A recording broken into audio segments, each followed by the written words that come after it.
Please, like, share and subscribe. My Master. Kabanata 1141 hanggang 1150.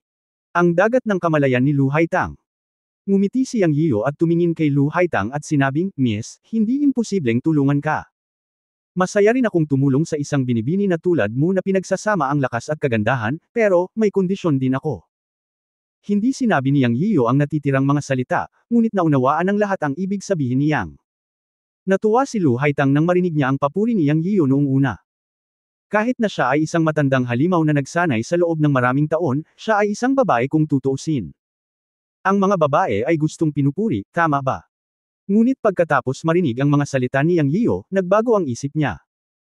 Kinaikit niya ang kanyang mga mata at tinitigan si Yang Yiyo, kumikislap ang kanyang mga mata, at sinabing, ikaw ba ay pinagbabantaan ako?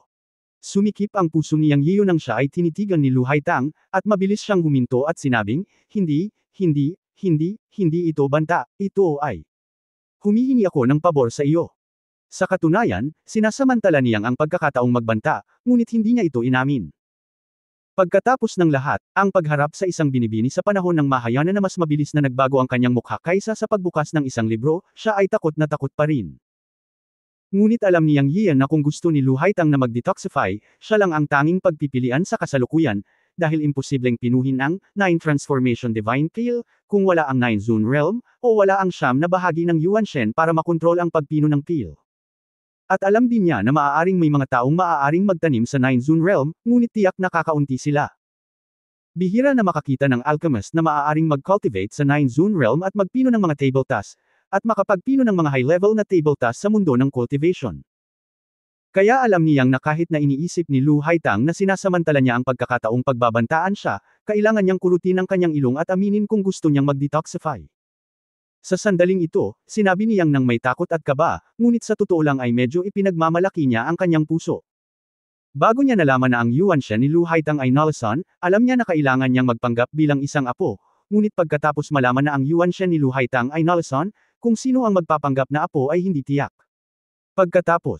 Pagkasabi niyan, lihim niyang nilingon si Lu Haitang. Bagamat ang kanyang mga mata ay parang mga kutsilyo sa pagkakataong ito, hindi siya nagpakawala ng mamamatay tao na layunin sa kanya. Masaya si Yang Yiyan sa kanyang puso, at alam niyang tama ang hula niya. Oo naman. Sapat na, sa susunod na sandali, malamig na nagtanong si Lu Haitang, ano ang kailangan mo para matulungan kita? Tuwang-tuwa si Yang Yiyan. Sa wakas ay ibinaba ng babaeng ito ang kanyang ugali. Ito ay isang magandang simula. Alam niya na mula sa sandaling ito, sila ni Lu Haitang ay maaaring magkaroon ng pantay na pag-uusap. Nagmamalaki siya, ngunit hindi siya naglakas loob na madala. Kung tutuusin, hindi naman siya humiling ng marami, para lang matigil ang pagkatakot sa babaeng ito. Ang panggigipit at pamatay na layunin ng panahon ng Mahayana ay talagang hindi biro. Siya, hindi nang ahas na itulak pa si Lu Haitang. Pagkatapos ng lahat, siya ay isang malakas na tao sa panahon ng Mahayana. Ang gayong tao ay mayabang.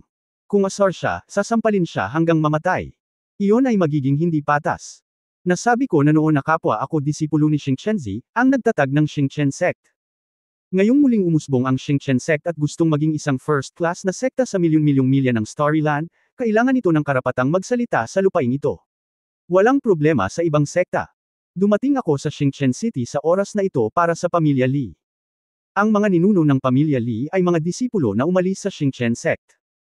Sa side view, ang pamilyang Li ay mga tagapaglingkod ng Xingqian sect, ngunit ang Xingqian sect ay wala na sa mata ng pamilya Li ngayon, kaya dinala ko ang Xingqian sect para linisin ang gulo. Gayunpaman, libu-libong taon na ang lumipas, at ang pamilya Li ay malalim na nakaugat sa Xingqian City. May mga alingaw-ngaw na ang pamilyang Li ay may master ancestor na namumuno. Sa totoo lang, kung makatagpo ako ng isang malakas na lalaki sa itaas ng Tribulation Crossing Stage, hindi ko ito kakayanin, kaya ang ibig kong sabihin ay, kung nililinas ko ang pamilya Li, kung ang isang master na nalampasan ang Tribulation Crossing Stage ay talagang lilito sa pamilya Li, maaari mo bang hilingin sa binibini na tulungan ako? Sinabi ni Yang Yiyo ang kanyang mga kondisyon, at pagkatapos ay tumingin kay Lu Haitang nang may kaba. Kung tutuusin, talagang nananakot siya sa isang Mahayana master in disguise. Hindi siya sigurado kung tutulong si Lu Haitang. Ngunit, ito ang pinakamaaasahang paraan para mapangasiwaan niya ang Star City, kaya kailangan niyang ipaglaban ito. Anyway, na-offend na niya si Li Baichi sa Star Restaurant Auction, at ilang oras na lang ay haharapin na niya ang pamilya Li. Ngayon hindi siya sigurado kung may mga Panginoon sa pamilya Lee. Kung isa itong cultivator sa Tribulation Crossing Stage, hindi siya matatakot kung makikipagsanib puwersa siya sa Five Elements Beast at Li Fengyu, ngunit kung ang isang master na talagang nalampasan ang Tribulation Crossing Stage ay lumitaw, hindi niya ito kakayanin, at baka mawala pa ang kanyang buhay. At kung mayroong isang Panginoon na tulad ni Lu Haitang na susuporta sa kanya, kung gayon ay walang dapat ikatakot kapag nililinis ang pamilya Lee. Bagaman ang kondisyong ito ay iniharap noong nalason si Lu Haitang, ito ay talagang banta sa asensya, ngunit sa kabilang banda, binyantaan din ni Lu Haitang si Yang Yio ng isang cultivation base sa Mahayana Stage, at silang dalawa ay kapwa nakikinabang. Naniniwala rin si Yang Yio na sasang-ayon si Lu Haitang, dahil wala siyang mas mabuting pagpipilian. Pagkaraan ng ilang sandali, sa wakas ay sinabi ni Lu Haitang, "Kuya, matapang ka talaga. Okay, kinangako sa iyo ni ate, ngunit kung hindi mo magamot ang lason ng aking kaluluwa, sisisihin kita at sirain ang kasalukuyang Xingchen sect sa isang iglap. Then it's a deal, ate, don't worry, I will do my best para tulungan kang maalis ang soul poison, pero bago yun, kailangan kong makita kung paano nabubulok ang kaluluwa mo ng soul poison bago ko ito magamot. Hindi sapat na pinuhin lamang ang siyam na pagbabago ng banal na tableta." Sinabi ni Yang Yio ang totoo. Sumimangot si Lu Haitang at sinabing, "Ibig mo bang suriin ang aking kaluluwa?" "Oo, gusto kong suriin ang pagkalason ng aking kaluluwa, at kailangan kong magreseta ng tamang gamot." Sinabi ni Yang Yio ang totoo.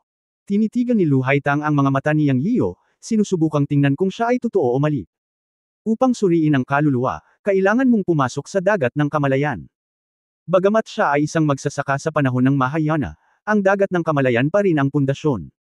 Hindi niya nang ahas na pasukin ang sinuman sa dagat ng kamalayan ng basta-basta. Kapag may nangyaring mali, huli na ang lahat para umiyak. Ngunit nakita niya na ang mga mata ni Yang Yio ay napakalinaw, walang anumang pagbabago, at napagpasyahan sa kanyang puso na si Yang Yio ay hindi dapat magsinungaling, ngunit siya ay nag-aalala pa rin. Hindi rin nagsalita si Yang Yio. Natural na naiintindihan niya ang mga alalahanin ni Lu Haitang. Ito ay nauugnay sa dagat ng kamalayan at kaluluwa. Normal para sa sinuman na magkaroon ng mga alalahanin. Sinalubong niya ang mga mata ni Lu Haitang nang hindi man lang ito iniiwasan. Ngunit sa sumunod na sandali, itinuro ni Lu Haitang ang kanyang daliri sa kanyang noo na parang kidlat. Boom! Biglang nakaramdam ng pagkahilo si Yang Yio, at pagkatapos ay wala na ito. Nagulat siya at hindi alam kung ano ang ginawa sa kanya ni Lu Haitang. Siya ay galit na galit at sinabi, "Ano ang ginawa mo sa akin?"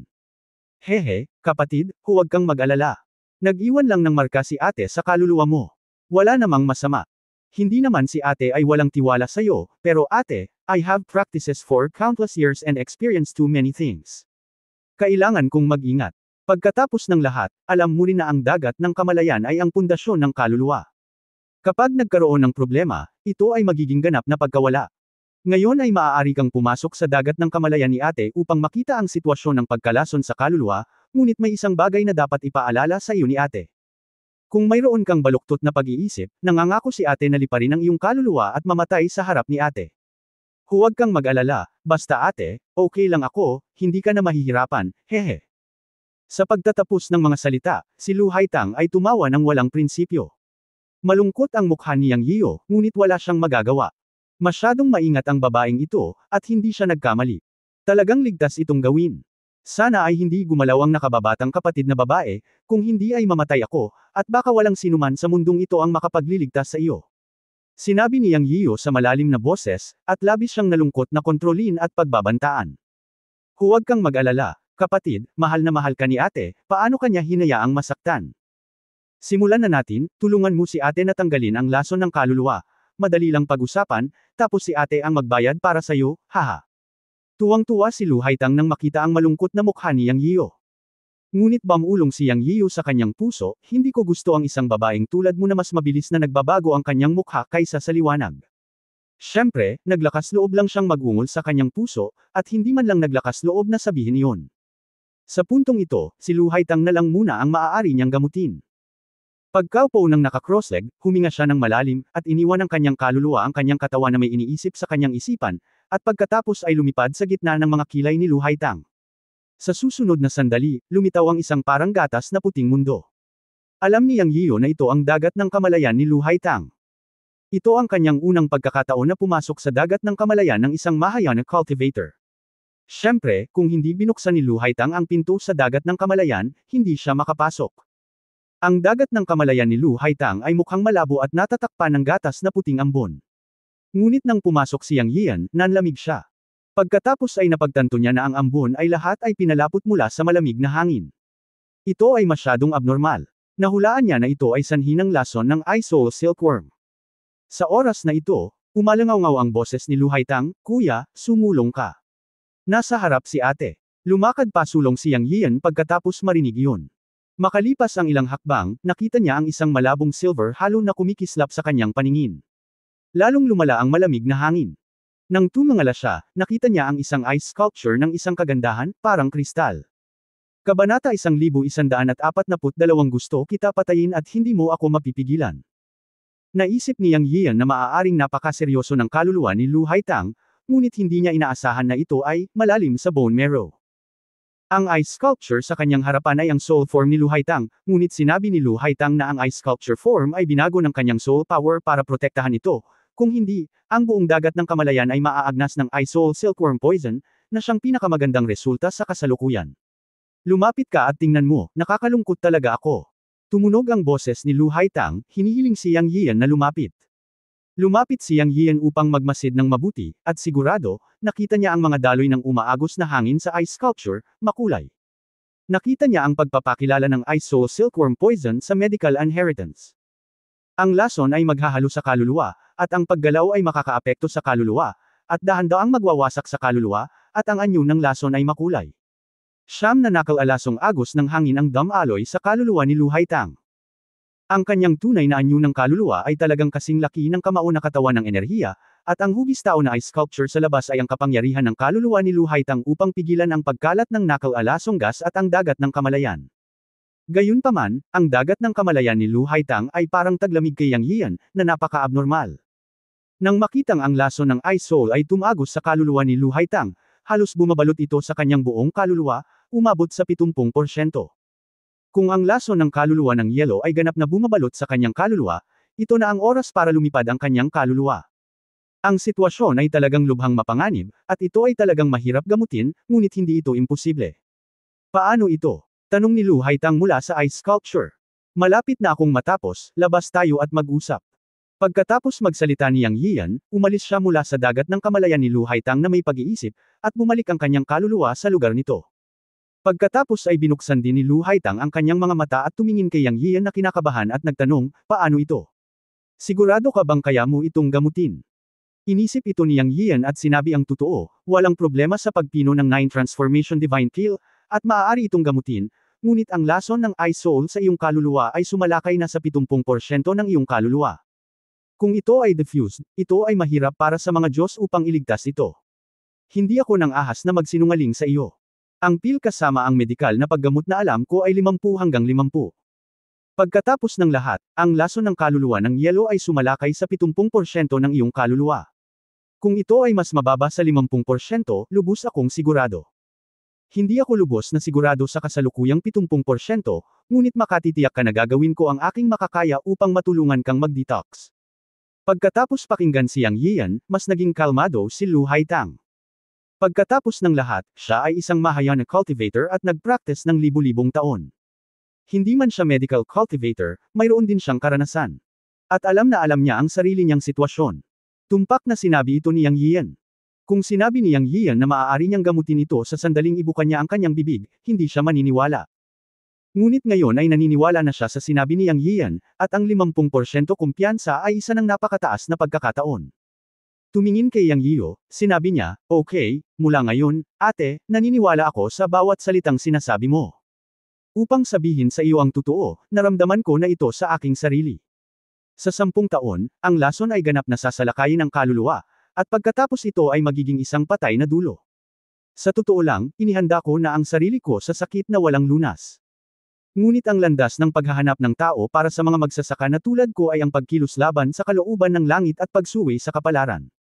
Hindi ako susuko hanggang sa huling sandali. Ang iyong hitsura sa pagkakataong ito ay nagbigay sa akin ng pag-asa. Sino ang gustong mamatay kung kaya nilang mabuhay? Ano? More, si ate ay isa ng magsasaka ng Mahayana. Ang susunod na hakbang ay ang Ascension Realm.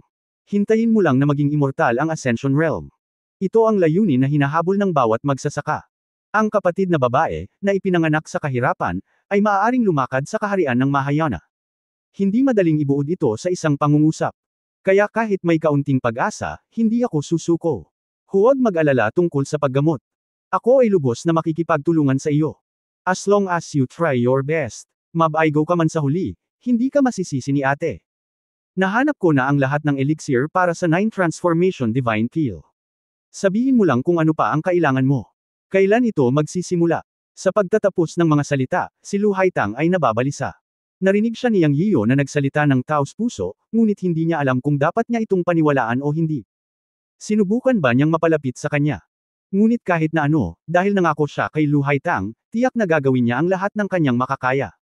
Huminga siya ng malalim at sinabing, Miss, pwede ka bang maghintay ng ilang araw? Maghintay hanggang haharapin ko ang mga gawain ng pamilyang Lee bago magsimula.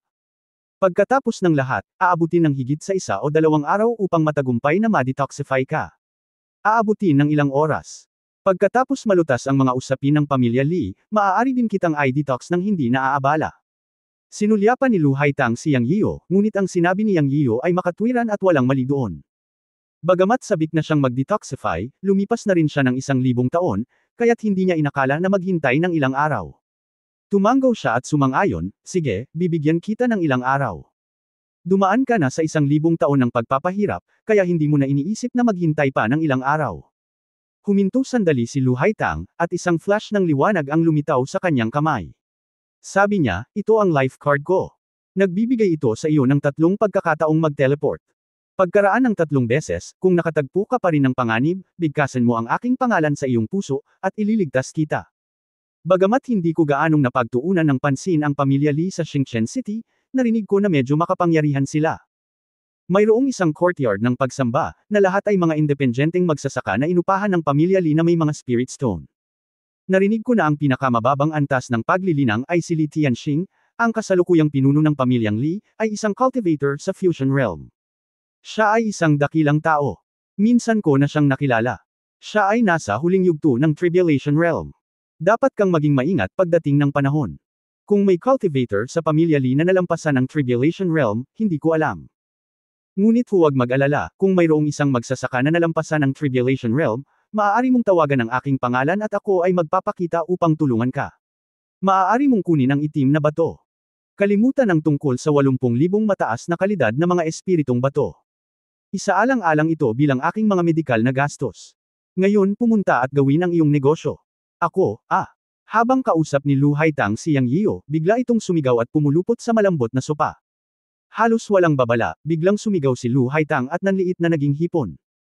Mapatla ang kanyang mukha at tumutulo ang butil ng pawis sa kanyang noo. Sa sumunod na sandali, hindi na nakapagpigil si Lu Haitang at napasigaw, at gamulong-gulong sa malambot na sopa. Nagbago ang mukha ni Yang Yiyan at humakbang siya pasulong, Miss, alam niyang nagkaroon ng bisa ang lason ni Lu Haitang. Ang paniniil ng Ice Soul Silkworm Poison ay ipinakita, na agad na gagawing tupa ang mga tao. Ang ganitong uri ng pag-atake ng lason ay nagsimula sa Yuanshen, at ang Yuanshen ang pinagmulan ng lahat. Kung wala ang utos ng Yuanshen, kahit na mayroong napakaraming tunay na enerhiya sa katawan, hindi ito magagawa. Lalo na dahil ang Ice Soul Silkworm Poison ni Lu Haitang ay malalim nang naisama sa Yuanshen ng 70%, sa tuwing ang paraan ng lason ay maaaring magpakamatay sa kanya, at ang rate ng tagumpay ng paraan ng lason ay tumataas at tumataas. Tumigil ka, huwag kang lalapit. Gustong pumunta ni Yang Yiyo para tingnan, ngunit pinigilan siya ni Lu Haitang.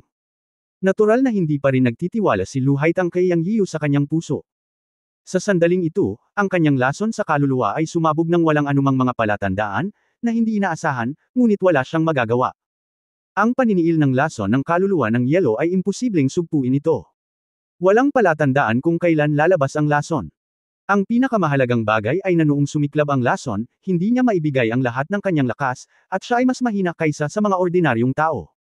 Kaya't nang si Yang Yiyo ay hahakbang pasulong, siya ay likas na sumigaw, na humihiling sa kanya na huwag lumapit.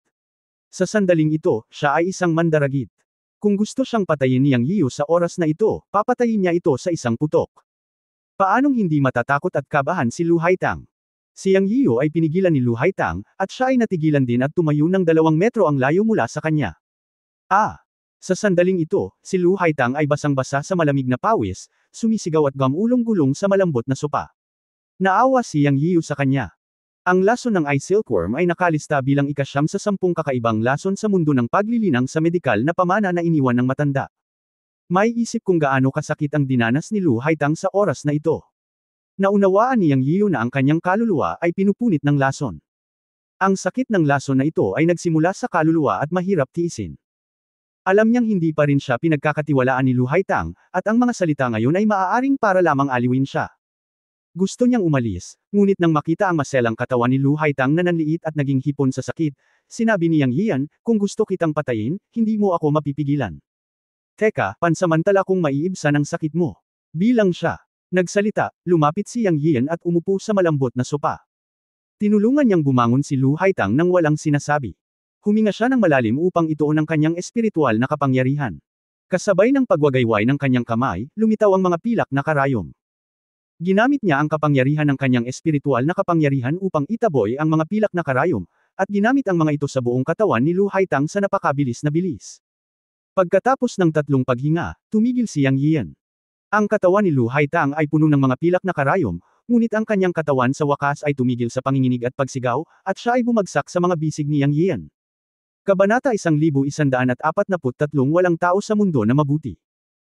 Ginamit lamang ni Yang Yiu ang kapangyarihan ng kanyang kaluluwa para pansamantalang sugpuin ang backlash ng Eye Soul Silkworm Poison sa kaluluwa ni Lu Haitang gamit ang Silver Needle Array. Bagamat ito ay pansamantalang solusyon lamang, maaari nitong maibsan ang kanyang sakit. Sa oras na ito, si Yang Yiu ay may isang magandang babae sa kanyang mga bisig, ngunit hindi niya maramdaman ang init at lambot ng kagandahan. Sa halip, parang may hawak itong piraso ng yelo sa kanyang mga braso. Hindi lamang ito malamig at naninigas, ngunit ginawa rin ito ang panginginig ni Yang Yiu. Ito ang kapangyarihan ng Eye Soul Silkworm Poison.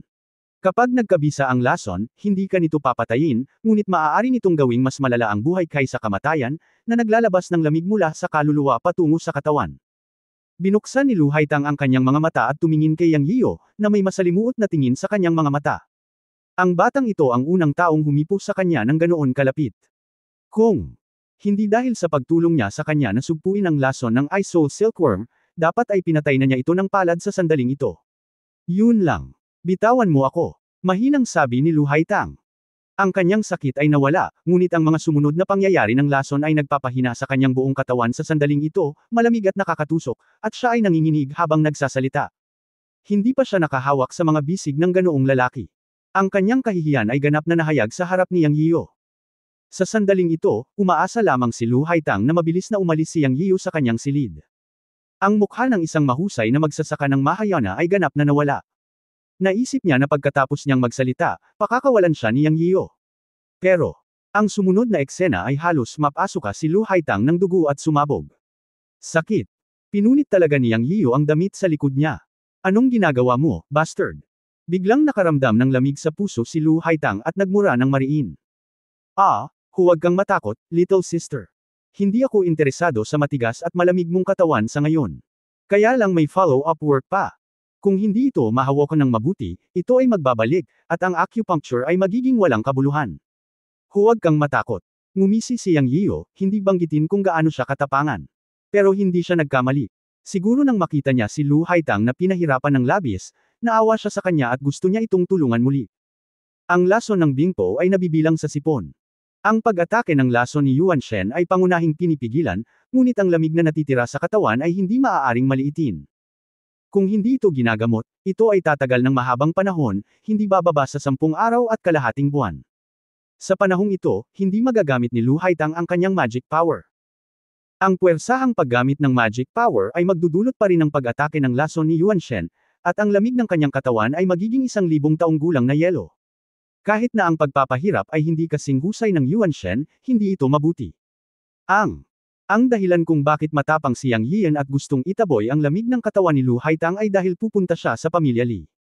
Sa anumang emergency, kailangan niya ng tulong ni Lu Haitang. Huwag hayaang madamay siya sa lamig ng kanyang katawan at mabaigo.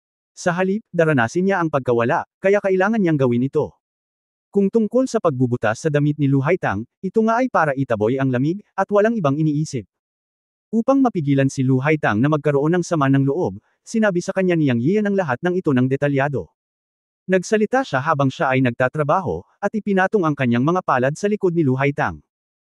Dahil ang medikal na tradisyon ay may proseso ng paghahanap ng mga acupoint para itaboy ang lamig at pagpapakinis ng mga meridian, hindi nang ahas na maging pabaya si Yang Yian, kaya diretso siyang nagsimula. Anyway, sa isip niya, hindi makagalaw si Lu Haitang sa mga oras na ito, at sinamantala niya ang pagkakataong gumanti sa mga pananakot nito sa kanya noon. Ito ay perpekto din. Ang isang pangungusap upang sugpuin ang mga lason sa iyong katawan, ay maaaring linlangan ang mundo. Tuwang-tuwa si Yang. Maaari niyang samantalahin ang pagkakataong linlangan ang isang master ng panahon ng Mahayana. Siyempre, totoo na talagang pinaalis niya ang lamig kay Lu Haitang. Ang eksena ni Lu Haitang ay pumulupot sa sakit sa malambot na sopa bago naawa kay Yang. Habang nagsasalita at nagpapaliwanag, nang mailagay ang kanyang mga kamay sa likod ni Lu Haitang, nagsimulang lumabas ang usok. Hinihimok niya ang kanyang sariling tunay na chi, at ang kasanayan na kanyang ginagawa ay Chenkun Creation Skill. Sa isang pag-iisip, maaari siyang maging purong yang o sobrang yin, at least ito ay mahiwagang. Gamit ang mga espesyal na kasanayang medikal, makakatulong ito kay Lu Haitang na maalis ang sipon, maibsan ang kanyang sakit, at hayaan siyang bumalik sa normal. Upang maging tumpak, ito ay talagang naglalabas ng malamig na hangin, ngunit ito ay parang usok. Nang ang kanyang mga kamay ay idiniin sa balat ni Lu Haitang, na tila kasing kinas ng jade, hindi niya naramdaman ang lambot at kinas na dapat ay naroroon, bagkus ay naramdaman niya ang isang nakakatusok na malamig na rebound. Hindi napigilan ni Yang Yiyo na kiligin, ngunit sa kabutihang palad ay nalabanan niya ito habang sinasanay ang kanyang mga kasanayan. Sa isang iglap, nagyelo ang kanyang mga kamay na pangalawa pa lang. Ang nakakalito ay ang malamig na hangin sa katawan ni Lu Haitang ay direktang tumagos sa kanyang katawan. Pakiramdam ni Yang Yiyo ay isinakripisyo niya ang kanyang sarili para sa iba, ngunit sa kabutihang palad, kahit na pumasok ang malamig na hangin sa kanyang katawan, hindi siya natakot. Sa karamihan, magiging medyo mahirap na tumalikod at lutisin ito. Tungkol naman kay Lu Haitang, galit na siya kay Yang Yiyo na halos mabaliw na siya. Patuloy niyang sinusumpa si Yang Yiyo sa kanyang puso, sinasabing sinasamantala niya ang pagkakataon na samantalahin siya at paghihiganti sa kanya. Hindi niya pinakinggan ang naunang paliwanag ni Yang Yiyo. Gusto lang niyang hintayin ang kanyang sarili na makabawi at putulin si Yang Yiyo at ipack-in siya sa halimaw sa lalong madaling panahon. Gaano man kagalit si Lu Haitang kay Yang Yiyo, hindi siya makagalaw ngayon. Naitago lamang niya ang kanyang galit sa kanyang puso at maghintay na harapin si Yang Yiyo. Nang ang malalaking kamay ni Yang Yiyo ay damaykit sa kanyang likod, nablangko ang isip ni Lu Haitang. Siya, gustong sumabog at agad na patayin si Yang Yiyo. Gayunpaman, sa susunod na sandali, naramdaman niya ang isang malakas at yang na enerhiya na pumasok sa kanyang katawan, na sinamahan ng isang mainit at komportableng pakiramdam. Hindi nagtagal ay napaungol siya. Kung ikukumpara sa lamig ng nakaraang sandali, ang purong enerhiyang yang na pumapasok sa kanyang katawan sa sandaling ito ay parang sikat ng araw sa taglamig, na hindi mailarawang komportable. Bilang lumipas ang oras, ang isang malaking halaga ng malamig na hangin sa katawan ni Lu Haitang ay ginabayan palabas mula sa ilang mga acupoint sa kanyang likod, at hindi niya inisip ang masyadong maraming iniisip, at nagsimulang subukang pakilusan ang kapangyarihan ni Dantian upang itaboy ang malamig na hangin. Lumipas ang oras sa bawat minuto, at pagkatapos ng halos 3 oras, ang malamig na hangin sa katawan ni Lu Haitang ay tuluyang nawala, at ang kapangyarihan sa kanyang katawan ay gumagana ng normal, bumalik sa normal. Bigla niyang iminulat ang kanyang mga mata, at ang pares ng mga kamay sa likod niya na gusto niyang putulin ay nawala ng walang bakas. Biglang lumingon si Lu Haitang, na may intensyong pagpatay sa kanyang mga mata. Ang gusto niyang gawin ay putulin si Yang Yiyo at ipack-in sa halimaw. Gayunpaman, nang ibinaling niya ang kanyang ulo na may layuning pumatay, ang sumunod na eksenang nakita niya ay biglang nanginag sa kanyang puso. Bakit? Di ba sabi ni Master walang mabuting tao sa mundo? Ang mga lalaki ay lahat ng hamak, lahat ng makasarili na kontrabida, ngunit, bakit siya? Bulong ni Lu Haitang sa kanyang sarili sa kanyang puso, nakatingin kay Yang Yiyo sa kanyang harapan, at ang hangarin na pumatay ay nawala ng walang malay.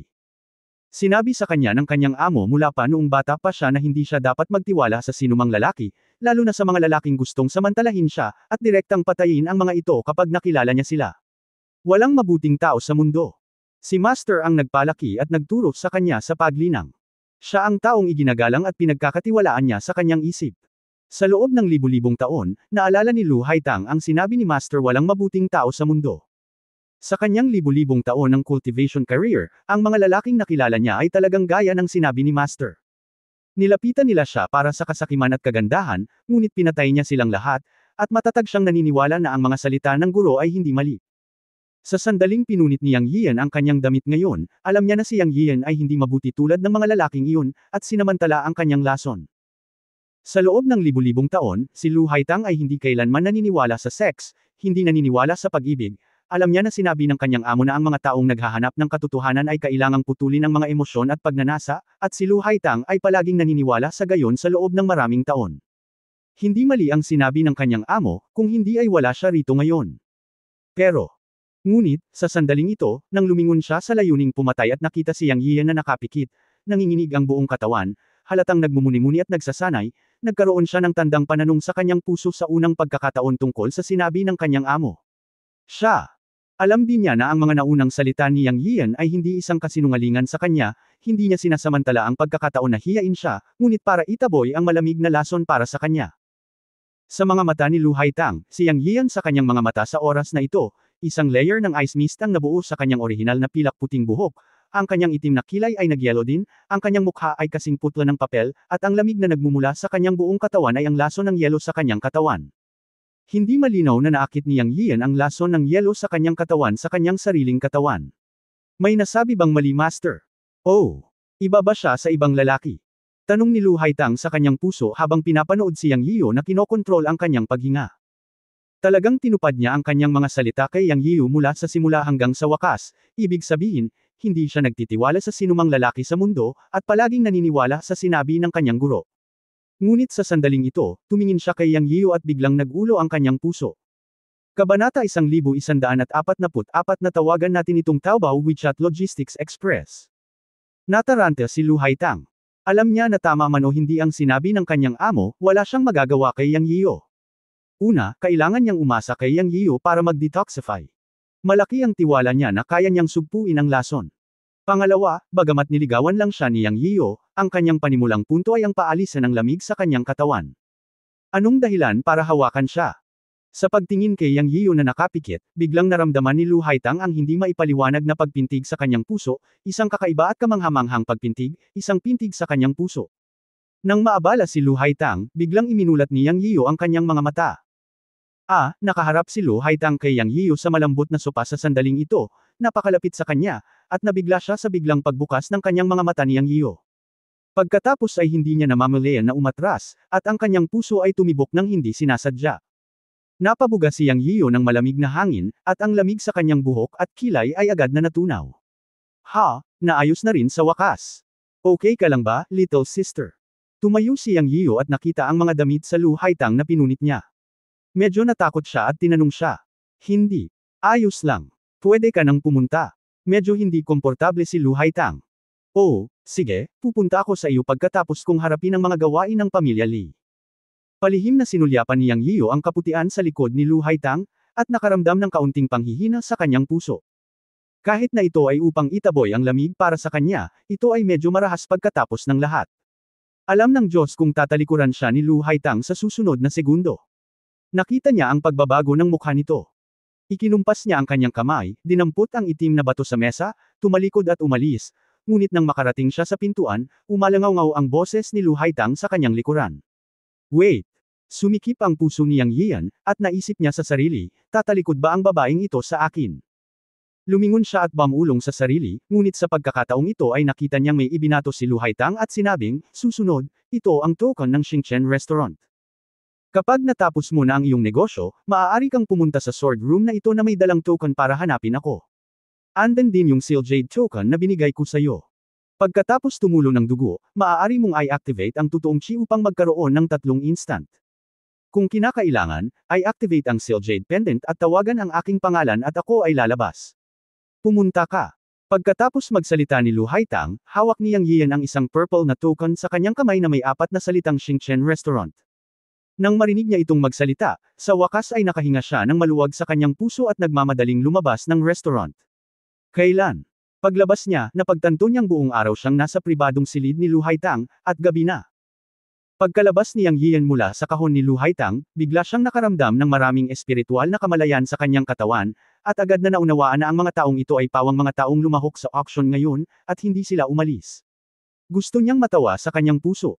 Alam niyang tinawag siya ni Lu Haitang, ang may-ari ng Xingchen Restaurant. Inakala ng maraming tao na hiwain siya ni Lu Haitang. Ngunit ngayon ay lumabas siya ng pribadong silid ni Lu Haitang na may pagmamayabang, na maaaring ikinagulat ng maraming tao. Hindi lang siya magaling, kundi nanatili siya sa pribadong silid ni Lu Haitang hanggang gabi. Nagkaroon ng maraming puwang para sa imahinasyon. Napaawang ang bibig ni Yang Yiyo at pumasok sa pribadong silid na kinaroroonan niya kanina. Gusto niyang isama ang 4 na munting demonyong fox nang umalis siya. Dahil binili niya ang 4 na maliliit na demonyong fox, kailangan niyang ipadala ang mga ito sa kanluran. Kilalanin ang Master. Master, okay ka lang. Ang 4 na maliit na fox na demonyo ay nabuhayan ng loob nang makita nilang ligtas na nakabalik si Yang Yiyo.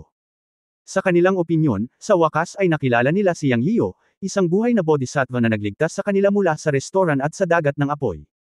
Ayaw nilang may mangyari kay Yang Yiyo, kung hindi ay babalik sa orihinal na pinagdaanan ang kapalaran nilang 4. Haha, huwag kang mag-alala, okay lang ako, at hindi ka rin magiging. Ito ang iyong 4 na Demon Slave card. Ngayon binibigyan na kita ng kalayaan. Sinira ni Yang Yiyo ang mga Demon Slave Restriction card ng 4 na maliit na Fox Demon habang nagsasalita, at inalis ang restriction sa kanilang 4. Sa ngayon, ang 4 na maliit na Fox na demonyo ay nakabawi na ng kanilang kalayaan. Sa isang iglap, lumabas ang malademonyong aura ng 4 na maliit na Fox na demonyo, at bawat isa sa kanila ay nagkaroon ng cultivation ng nascent soul realm. Ang mga Demon Slave card ang susi sa pagkontrol sa kanila. Ngayon ay winasak ni Yang Yiyo ang kanilang mga Demon Slave card at ibinalik sa kanila ang kanilang kalayaan. Ang pagkakaroon ng mga card ng alipin ng demonyo ay ang susi sa pagpigil sa kanilang kapalaran, paglilinang, at iba pa.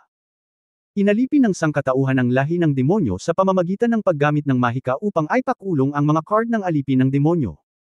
Nakamit ng 4 na maliliit na demonyong fox ang kanilang kalayaan, at sila ay tuwang-tuwa. Nang marinig nilang sinabi ni Yang Yiyo na makakalaya na sila, namumula ang kanilang mga mata. Okay, mula ngayon ay malaya ka na, bumalik ka sa iyong tribo, at mag-ingat na huwag mahuli sa hinaharap. Binili sila ni Yang Yiyo gamit ang kanyang espiritual na kamalayan, nang walang iba pang intensyon, dahil lamang sa nakita niya na ang 4 na maliliit na demonyong fox ay bata at mahina, at handa siyang gawin ito dahil siya ay mabait. Siya ay hindi gustong bilhin sila at patuloy na alipinin sila. Kung gagawin niya iyon, hindi siya magiging Yang Yiyo. Ang tanging nais niya ay kapayapaan ng isip. Nang marinig ang mga salita ni Yang Yiyo, ang 4 na maliliit na demonyong fox ay natigilan. Hindi nila inaasahan na talagang bibigyan sila ni Yang Yiyo ng kalayaan, na nagpabaligtad sa kanilang pangunawa sa lahi ng tao. Sa kanilang mga mata, binili sila ni Yang Yiyo mula sa restaurant, na pagbabago lamang ng master, ngunit ito ay mas mabuti kaysa sa pagiging alipin sa Xingchen restaurant, at mawalan pa ng buhay anumang oras. Sa katunayan, ang 4 na maliit na fox na demonyo ay napakasaya na binili sila ni Yang Yiyo, at hindi nila akalain na pakakawalan sila ni Yang Yiyo. Matapos matigilan ng ilang sandali, ang 4 na maliliit na demonyong fox ay nagtinginan sa isa't isa, at pagkatapos ay parang nakagawa na sila ng ilang desisyon, ang nangungunang munting demonyong fox ay lumuhod at nagsabi, "Salamat sa pagligtas sa amin, Master. Ang aming 4 na kapatid na babae at ang aming mga angkan ay namatay o nagkalat, at ang Fox Valley kung saan kami nakatira ay nawasak din. Wala na kaming tirahan ngayon. Mangyaring ipasok kami, Master. Ang 4 na kapatid na babae ay handang maglingkod sa iyo, at humihiling lamang na mabigyan mo kami ng matutuluyan. Bumalik man tayo ngayon, kung wala ang ating mga angkan, sa kalaunan ay kakainin tayo ng ibang demonyo o hahabulin ng mga tao sa malawak na kabundukan. Walang paraan upang mabuhay. Maawa ka sa amin, Master." Habang nagsasalita, yumuko sila kay Yang Yiyo, at 4 na daloy ng liwanag ang lumipad mula sa kanilang mga kilay at lumitaw sa harap ni Yang Yiyo. Hindi inaasahan ni Yang Yiyan na ang 4 na maliit na fox na demonyo ay magsasabi ng ganoong bagay, at nagkusa silang ibigay ang kanilang mga marka ng kaluluwa, na nangangahulugang handa silang pumirma sa kontrata.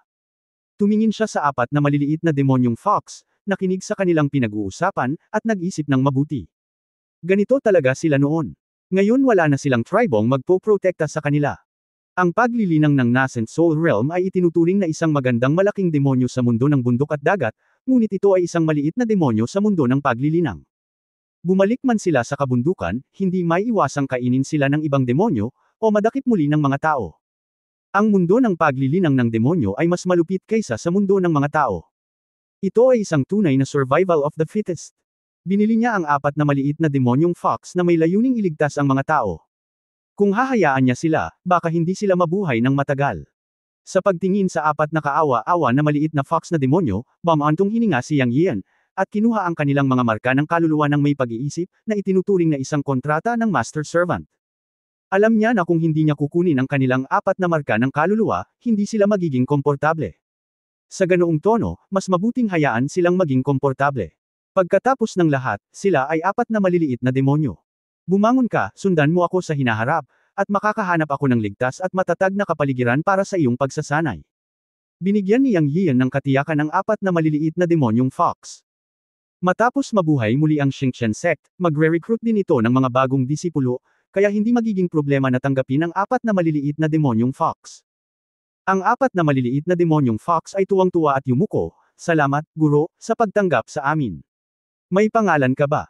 Narinig na ni Yang Yian na tinawag sila ni Ruan Linghua noon na Spring, Summer, Autumn at Winter, na halatang codename ng restaurant. Dahil tanggap na niya ang 4 sa kanila, ituturing niya ang mga ito bilang kanyang sariling mga tao, kaya kailangan niya ng isang pangalan upang itawag sa kanila. Umiling ang leading little fox demon at sinabing, "Wala kaming pangalan. Binigyan lang kami ng restaurant ng codename ng Spring, Summer, Autumn at Winter. Sa kasong ito, bibigyan kita ng mga pangalan, at ito ay maituturing na isang bagong simula. Tawagan ka naming Taobao, WeChat, Logistics, at Express." Kinuha niyang ang 4 na pangalan na ito nang hindi nag-iisip. Taobao, WeChat, Logistics, at Express, salamat sa mga pangalan na ibinigay ng Master. Bagaman hindi alam ng 4 na maliit na fox na demonyo kung ano ang ibig sabihin ng Master sa mga pangalang ibinigay, sila ay napakasaya rin. Kung tutusin, silang 4 ay magkakaroon ng tunay na pangalan sa hinaharap. Ayon sa pagkakasunod-sunod ng pagraranggo, ang pangalawa, ang WeChat, ay mas masigla at matapang na nagtanong, "Guro, ano ang ibig sabihin ng ating mga pangalan?" Halimbawa, ang pangalan ko ay WeChat. Huwag ka masyadong magtanong. Ang iyong mga pangalan ay kasing kahulugan ng bagong panahon sa aking bayan. Kailangan mo lang malaman na maganda ang mga pangalan nila. Binigyan niyang ang 4 na maliit na fox na demonyo ng ganoong mga pangalan sa isang kapritsyo upang masiyahan ang kanyang sariling masamang lasa, o upang makaligtaan ang kanyang bayan. Kabanata 1145 Chen-kun ay. Ang usapin ng 4 na maliliit na demonyong fox ay nalutas, at ang problema ng 80,000 high-grade spirit stones ay hindi isang problema. Sa ngayon, napagkasunduan si Lu Haitang. Gumawa si Yang Yiu ng elixir para ma-detoxify siya. Inexempt siya ni Lu Haitang sa 80,000 high-grade spirit stones at nangako na matutulungan siya ni Yang Yiu kung makatagpo siya ng panganib sa pamilya Li. Sa pagkakataong ito ay itinuturing na isang magandang ani. Ang layunin ng pagpasok sa Xingchen restaurant ay talagang sundan si Li Baichi para alamin ang ilalim ng pamilya Li. Hindi ko inaasahan ang napakaraming maliliit na pagbabago.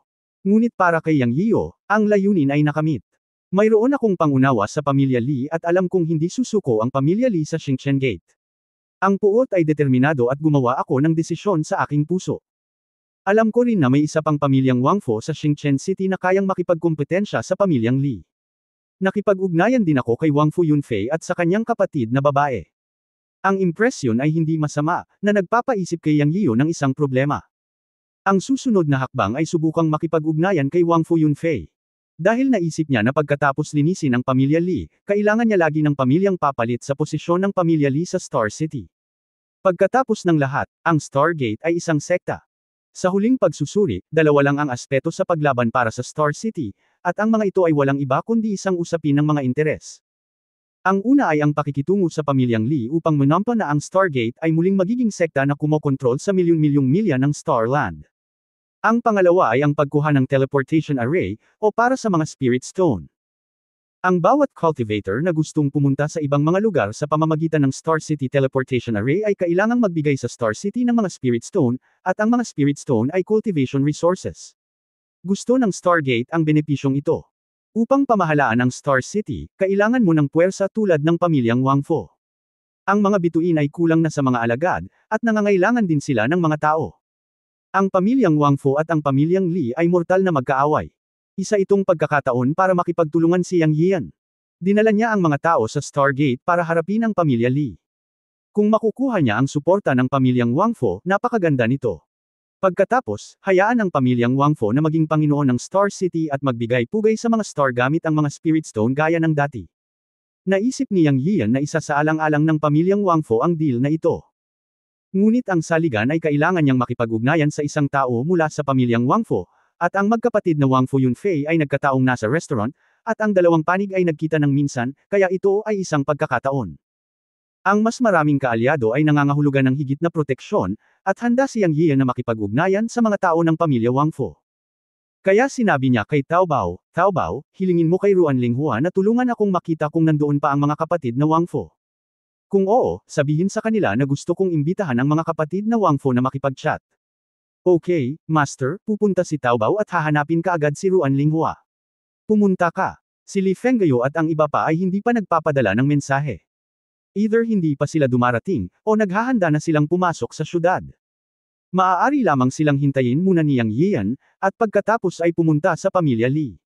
Pagkatapos, pag-inom ng isang baso ng espiritual na alak, nagkaroon ng ideya si Yang Yiyan at kinuha ang itim na bato na nagkakahalaga ng 80,000 top grade na espiritual na mga bato mula sa Qiankun Pot Space. Ang batong ito ay naramdaman ng Qiankun Pot, kung hindi, sa mga mata ni Yang Yiyan ay isa lamang itong ordinaryong bato, sa karamihan ay mayroon itong kaunting espiritual na enerhiya. Ito ay isang kayamanan na hindi ko pa nakikita, kaya ito ay isang magandang oras upang tingnan ito ngayon. Nang mabuksan ang kahon, muling uminit ang Qiankun Pot sa kanyang kaliwang braso.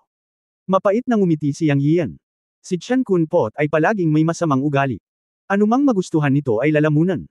Sa orihinal, si Yang Yiyan ay naghanda para sa kayamanang ito na nagkakahalaga ng 80,000 top grade na mga spirit stone, na hindi pa rin niya alam kung ano iyon, upang lamunin ng Qiankun Pot. Bilang resulta, nang ilabas niya ito sa kahon at hawakan ito sa kanyang kamay sa mahabang panahon, hindi ito nilunok ni Qiankun Pot, ngunit ang pattern ng Qiankun Pot ay naging mas mainit. Nang mainit ay bigla siyang nakaramdam ng pagkabigla sa buong katawan, at agad na damaloy sa kanyang mga mata ang init sa kanyang kaliwang braso. Hindi napigilan ni Yang Yiyan na mapasigaw. Pakiramdam niya ay nag-aapoy ang kanyang mga mata sa sandaling ito, masakit at mainit. Tapos na, bulag na ang mata ko. Ito ang unang reaksyon ni Yang Yiyan. Sa kabutihang palad, ang biglaang init na ito ay isang flash lamang, at pagkatapos ay nawala ito. Ngunit bumagsak ang mga luha ni Yang Yiyan. Hindi niya maintindihan ang nangyayari. Gayunpaman, nalaman niya na ang init na ibinubuga ng pattern ng Qiankun Pot sa kanyang kaliwang braso ay nawala. Sa sandaling ito, biglang naisip ni Yang Yiyan na ang biglaang pag-aapoy sa kanyang mga mata ay gawa ng Qiankun Pot. Dahil ang pagkasunog na ito ay eksaktong kapareho ng pagkasunog sa kanyang kaliwang braso. Maaaring ang misteryosong matandang si Qiankun Pot ay hindi nasisiyahan sa akin at gustong damyugo ang aking mga mata. Si Yang Yiyan ay nag-iisip ng ligaw sa kanyang puso. Hindi pa niya alam ang tungkol sa Qiankun Pot. Hindi sa banggitin siya, kahit ang kanyang Panginoon na si Yun Changxi ay hindi masabi ang pinagmulan ng Qiankun Pot, lalo pa itong maunawaan. Nang hulihin niya ang Qiankun Pot mula sa Park Lake, tumakbo ito sa kanyang kaliwang braso at naging totem. Kakalabas lang nito sa Qiankun Pot Space, at ang tubig ng buhay at spiritual peach ay lumitaw sa Qiankun Pot Space. Siyempre, naging matagumpay din si Sister May, at inilipat ang kaluluwa ni Sister May sa Dragonfish, at sa wakas hinayaan si Sister May na maging Golden Dragon. Bilang karagdagan, ang Qiankun Body Tempering Dew at ang Qiankun Creation Art ay parehong nagmula sa Qiankun Pot. Ang pagkakaiba ay ang Qiankun Creation Art ay itinuro ni Master Yun Changxi, ngunit ito ay nakuha pa rin mula sa Qiankun Pot. Ang Qiankun Body Tempering Technique ay ang Qiankun Pot na automatikong lumabas sa isipan ni Yang Yiyan pagkatapos itong sanayin ni Yang Yiyan. Kung tungkol sa misteryo ng Qiankun Pot, hindi pa nalaman ni Yang Yiyan at ng kanyang apprentice, at maging ang espasyo ng Qiankun Pot ay hindi pa naiintindihan hanggang ngayon. Alam lang nila na sa tuwing maa-upgrade ang kapangyarihan ng paglamon ng Qiankun Pot, magkakaroon ng ilang pagbabago. Ngayon, sobrang init kaya nasunog ang mga mata niya. Nagmamadaling sinubukang buksan ni Yang Yiyan ang kanyang mga mata. Sa sumunod na sandali, nakita ni Yang Yiyan na lahat ng bagay sa kanyang paningin ay malabo. Tapos na talaga, nasunog at nabulag ang mga mata niya. Gustong umiyak ni Yang Yiyan ngunit walang luha. Sa sandaling ito, ang pangalawang maliit na demonyong fox na, WeChat, ay bumulalas sa kanyang mga tainga. Guro, dumudugo ang iyong mga mata. Bulalas ng WeChat at nagmamadaling tinawag ang logistics at Surya, third sister at fourth sister, tulungan ng master na panasan ito. Ang tatlong maliliit na demonyong fox ay napakabilis at lumapit kay Yang Yiyan na panasan ang mga mantsa ng dugo sa kanyang mga mata. Noong una, naisip ni Yang Yiyan na bulag ang kanyang mga mata, kapaki-pakinabang ba na panasan ang mga ito. Bilang isang resulta, pagkatapos ng tatlong maliliit na demonyong fox ay malumanay na panasan ang kanyang mga mata, nakita niya talaga. Masaya si Yang ngayon. Oh my God, false alarm pala, nakaharang pala ito ng mga mantsa ng dugo, hindi nakakagulat na hindi ko makita ang mga bagay ng malinaw. Siya. Bumulong sa kanyang puso, at naunawaan kung bakit ang init mula sa kaldero ng Qiankun ngayon lang ay sumunog sa kanyang mga mata, na naging sanhi ng pagdugo at paglabo ng kanyang mga mata. Anyway, no matter what, buti na lang maayos ang mata niya na talagang ikinatakot niya. Tuwang-tuwa si Yang Yian at pinuri ang WeChat, logistics, at express delivery. Tapos napalingon siya at nabigla. Sa sandaling ito, nakaupo pa rin siya habang hawak ang itim na bato sa kanyang kamay. Sinusuri niya ang itim na bato na binili niya para sa 80,000 mataas na kalidad na espiritual na mga bato, ngunit ang kanyang mga mata ay naalarma. Nang lumingon siya at bumagsak ang mga mata niya sa black stone, may nakita talaga siya sa loob ng black stone. Si Yang Yian ay lubos na nakatitiyak na palagi niyang nakikita ang itim na bato bilang isang itim na bato noon, at hindi pa niya nakita kung ano ang nasa loob ng itim na bato sa kanyang espiritual na kahulugan, ngunit ngayon ay nakita niya sa kanyang mga mata na sa ilalim ng 3 pulgadang shell ng itim na bato ay isang bato na naglalabas ng malabong 5 kulay na halo. Isang piraso ng pinagmulang bato. Isang piraso ng pinagmulang bato na kasing laki ng maliit na pakwan. Dahil ang ganitong uri ng bato ay nahuli sa minahan noong una siyang pumasok sa mundo ng bundok at dagat at dinala sa minahan para maghukay ng mga espiritual na bato, nakasalubong niya ito. Ito ay eksaktong kapareho ng isang ito. Ang pagkakaiba ay ang piraso ng pinagmulang bato na hinukay niya sa espiritual na minahan ay kasing liit lamang ng kamao ng isang sanggol, ngunit ngayon ang isang ito ay kasing laki ng pakwan. At ang piraso ng pinagmulang bato na hinukay sa minahan ay hinigop ng Chenkun pot. Ang origin stone na nakita niya sa kanyang mga mata sa sandaling ito, nakikita niya ang ascension nito ng sabay-sabay, at makikita ang napakalaking origin stone na enerhiya, napakalaking enerhiya sa loob nito, ang origin stone na may 5 halo at 5 elemento na balanse, na malinaw na mas mahusay kaysa sa origin stone na hinukay sa Mountain and Sea Realm. Sa kabutihang palad, sa pagkakataong ito, kahit na ang Chenkun pot ay may malakas na pakiramdam ng init, hindi ito tumalon upang sumipsip ng origin stone na ito, na nagpasaya kay Yang Yian. Ngunit ngayon, hindi malaki ang puso ni Yang Yian para sa origin stone, ngunit may naisip siyang problema. Yung mata niya. Nakikita ng mga mata ang origin stone na nakabalot sa itim na bato, at ang mga bagay na hindi nakikita ng espiritual na kamalayan, ngunit nakikita ng mga mata sa sandaling ito. Ano ito? Ito ang magic na ipinagkaloob ng Chenkun pot. Ang init ng Chenkun pot ay agad na damaloy sa kanyang mga mata, at ang kanyang mga mata ay sumakit, at ang dugo at luha ay umagos, at pagkatapos ay nakita niya ang origin stone na nakabalot sa black stone. Medyo natuwa si Yang Yian, anong klaseng mga mata ito? Dapat ba itong ang mata ni Chenkun? Kabanata 1146, Pag-asa sa katutubong supernatural na kapangyarihan. Kasama ang pagkakataong ito, ang Chenkun pot ay nagbigay sa kanya ng isang bagay sa pangalawang pagkakataon. Ang unang beses na pumasok sa isip niya ay ang Chenkun body tempering technique. Sa pagkakataong ito ay itinuturing na isang uri ng likas na banal na kapangyarihan. Chenkun Eyes, ang pangalang ito na naramdaman ni Yang Yian ay napakaangkop. Ang espiritual na kamalayan ay maaari ring makita ang mga bagay at makita ang kakanyahan ng mga bagay, ngunit ang espiritual na kamalayan ay minsan ay limitado. Sa ilang mga lugar, ang espiritual na kamalayan ay naharang at hindi nakakakita. Ngunit ang pares ng mga mata na binago ng Chenkun pot ay maaaring walang mga paghihigpit. Halimbawa, ang itim na bato, ginamit ni Yang Yian ang kanyang espiritual na kamalayan upang tingnan ito kapag ito ay na-auction, at hindi niya ito makita.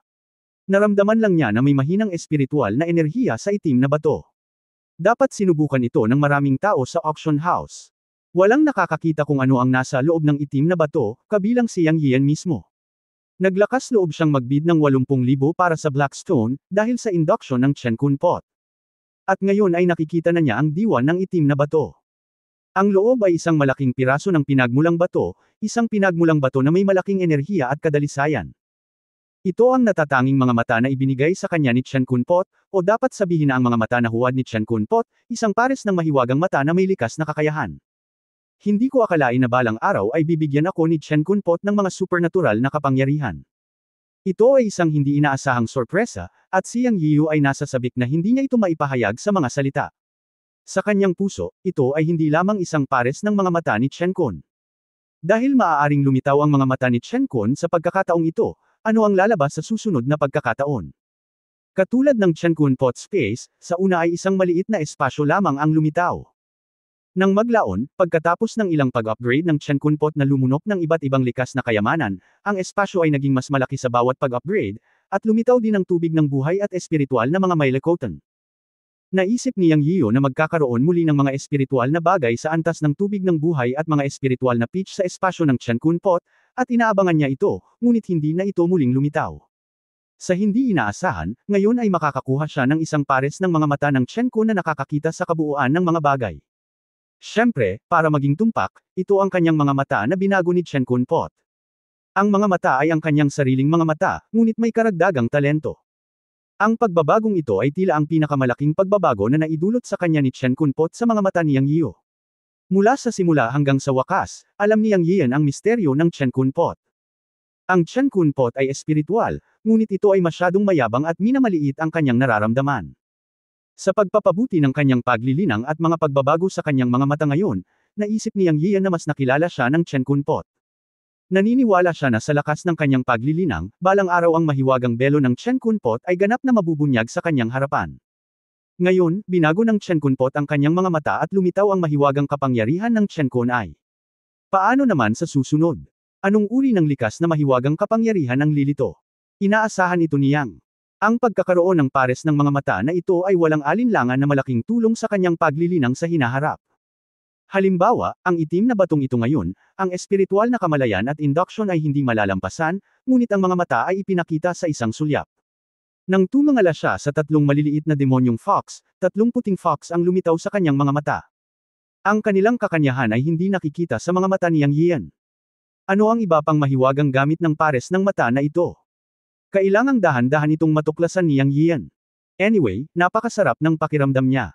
Sa oras na ito, ang boses ng amo na si Taobao ay umalangaw-ngaw mula sa labas ng pinto, nagsasabing, "Guro, narito si Mr. Wang Fu."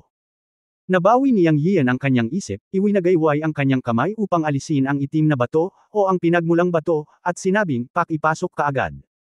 Sa pagkakataong ito, ang bihirang palayok ng Chen Kun ay hindi nakalunok ng ganoong kalaking piraso ng pinanggalingan na bato, na naging dahilan upang maging komportable si Yang Yian. Sa Origin Stone na ito, maaabot niya ang level ng Fusion Realm pagdating ng pagkakataon. Pagkabukas ng pinto ng pribadong silid, nagpakita si Taobao kasama si Wang Fu Yunfei at ang kanyang kapatid na si Wang Fu Yangxia. Ito ay isang bisita. Tumayo si Yang Yian at tumugon, "Welcome sa dalawang Wang Fu Daoist," nagbubuhos ng tsaa ang WeChat. Magalang si Dao Yuyang. Iniisip ko kung ano ang payo mo para sa akin at sa aking kapatid na babae. Diretsyong tanong ni Wang Fu Yunfei pagkaupo. Sa katunayan, na-curious din sila tungkol sa pagpunta ni Yang Yian sa pribadong silid ni Lu Haitang at makapag-walk out ng ligtas. Maaaring si Yang Yian ay isang disipulo mula sa isang nangungunang puwersa o isang banal na lugar. Kung hindi, hindi siya makakapaglabas ng 80,000 high-grade spirit stones. Paano siya hinayaan ng misteryosong may-ari ng Xingchen Restaurant na maging ligtas? Ito ang ikina-curious ng magkapatid na Wang Fu, at hindi nila inaasahan na may ipapadala si Yang Yian para imbitahan silang makipag-chat. Curious din ang magkapatid kay Yang Yian, kaya hindi sila tumanggi. Kailan? Narinig ni Yang Yian ang tanong ni Wang Fu Yunfei, natigilan siya sa una, at pagkatapos ay ngumiti at iwinagayway ang kanyang kamay upang senadoryasan ang Taobao WeChat at iba pang apat na maliliit na demonyong fox na bumaba muna. Hindi naman sa hindi siya nagtitiwala sa apat na maliliit na demonyong fox, ngunit ito ay isang bagay na napakahalaga, at ang mas kaunting mga tao na nakakaalam, mas mabuti. Matapos lumabas ang apat na maliit na fox na demonyo, itinaas ni Yang Yian ang baso ng alak upang senadoryasan si Wang Fu Yunfei at ang kanyang kapatid na babae na uminom, at lihim na ginamit ang Chen Kun Ice na kakakuha lang niya para tingnan silang dalawa.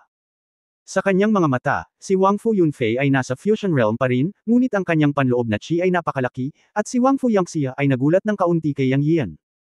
Sa dugo ni Wang Fu Yangxia, nakita ni Yang Yian ang isang kakaibang kapangyarihan, katulad ni siyang walking, ngunit hindi niya inaasahan na si Wang Fu Yangxia ay isang congenital blood.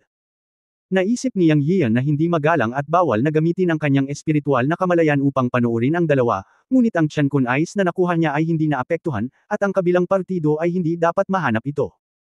Nang palihim siyang tumingin sa kanila, ang magkapatid ay talagang walang ipinakitang kakaiba, ibig sabihin, kapag ginamit ni Yang Yiu ang Chen Kun ay para pagmasdan sila, hindi nila malalaman. Ito ay isang napakakahangahangang talento. Maaaring isipin ng isang tao kung gaano kalaki ang likas na kalamangan na makukuha niya kapag nagpunta siya sa mga ekspedisyon laban sa mga kaaway sa hinaharap at ang iba ay hindi magagamit ang kanilang espiritual na pandama, ang pagkakaroon ng isang pares ng Chen Kun Ice. Palihim na pinipigilan ang kagalakan sa kanyang puso, magsasalita na sana si Yang Yian, ngunit tumingin si Wang Fu Yangxia kay Yang Yian at direktang sinabi, "Hoy, upstart, maaari mo bang sabihin sa akin kung anong uri ng kayamanan ang itim na batong iyon na binili mo? Little sister, huwag kang bastos, may pangalan si Kuya Yang." Pinagalitan ni Wang Fu Yunfei ang kanyang kapatid na si Wang Fu Yangxia. Sumakit talaga ang ulo niya sa ate na ito. Ilang beses niya itong tinawag na nouveau riche. Kung may nakilala siyang masama ang ugali, siguradong magagalit siya. Bagamat si Yang Yian ay isang cultivator na naabot ang mahusay na kasakdalan ng spiritual realm sa mga mata ni Wang Fu Yunfei, ibang-iba ang pakiramdam niya kay Wang Fu Yunfei. Bukod dito, ligtas siyang nakalabas sa pribadong silid ni Lu Haitang, na nangangahulugan na si Yang Yian ay talagang may malaking espiritual na bato sa kanya, o siya ay isang disipulo mula sa isang malaking puwersa. Hindi mahalaga kung alin, ang gayong mga tao ay hindi simple, kaya mas mahusay na iwasan ang pagpukaw sa kanila. Ngunit tinawag ng kanyang kapatid na babae na si Wang Fu Yangxia si Yang Yian bilang isang nouveau-riche, at si Wang Fu Yunfei ay natatakot na magalit sa kanya. Walang pakialam si Yang Yiyo. Pagdating niya sa ikatlong palapag ng Xingchen Restaurant, pumwesto siya bilang isang nouveau-riche. Ngayon ay interesado siyang makipag-ugnayan sa mga kapatid na Wang Fu, at wala siyang pakialam na tinawag siya ni Wang Fu Yangxia na isang nouveau-riche. Pinahinto niya si Wang Fu Yunfei at sinabing, hindi mahalaga. Pagkatapos, tumingin kay Wang Fu Yangxia, ngumiti si Yang Yiyo at sinabi, Miss Wang Fu, ang pangalan ko ay Yang Yiyo. Lahat yata kayo ay nag-imbestiga sa akin, ang nouveau-riche. Haha, kung anong uri ng kayamanan ng Blackstone, masasabi ko sa iyo. Kahit ano, sagutin mo muna ako, bakit kayo ng kapatid mo ang nagbid para sa Blackstone na ito? Naisip ni Yang Yiyo sa kanyang sarili na malamang na nakita ni Wang Fu Yunfei ang pagkakaiba ng itim na bato ng ibid niya ito, kung hindi ay hindi siya makikipagkompetensya sa pangalawang henerasyong ninuno tulad ni Li Baiqi. Sa mga mata ni Yang Yiyo, si Wang Fu Yunfei ay hindi isang hindi matatag na tao. Prangkang sinabi ni Wang Fu Yangxia, sa katunayan, kaunti lang ang nakita ko sa ibabaw.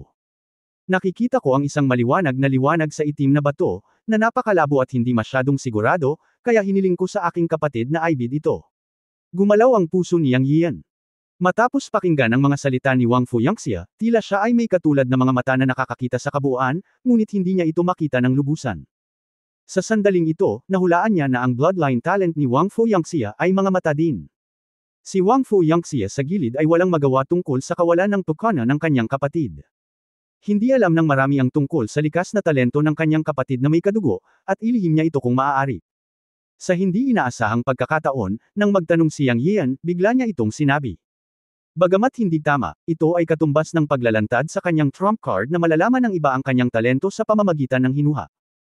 Kaya't umubo si Wang Fu Yunfei upang matakpan ang kanyang kapatid na babae at iniba ang paksa, kasamang Dawis Tiang, maaari mo bang sabihin sa akin kung ano ang nasa loob ng itim na bato?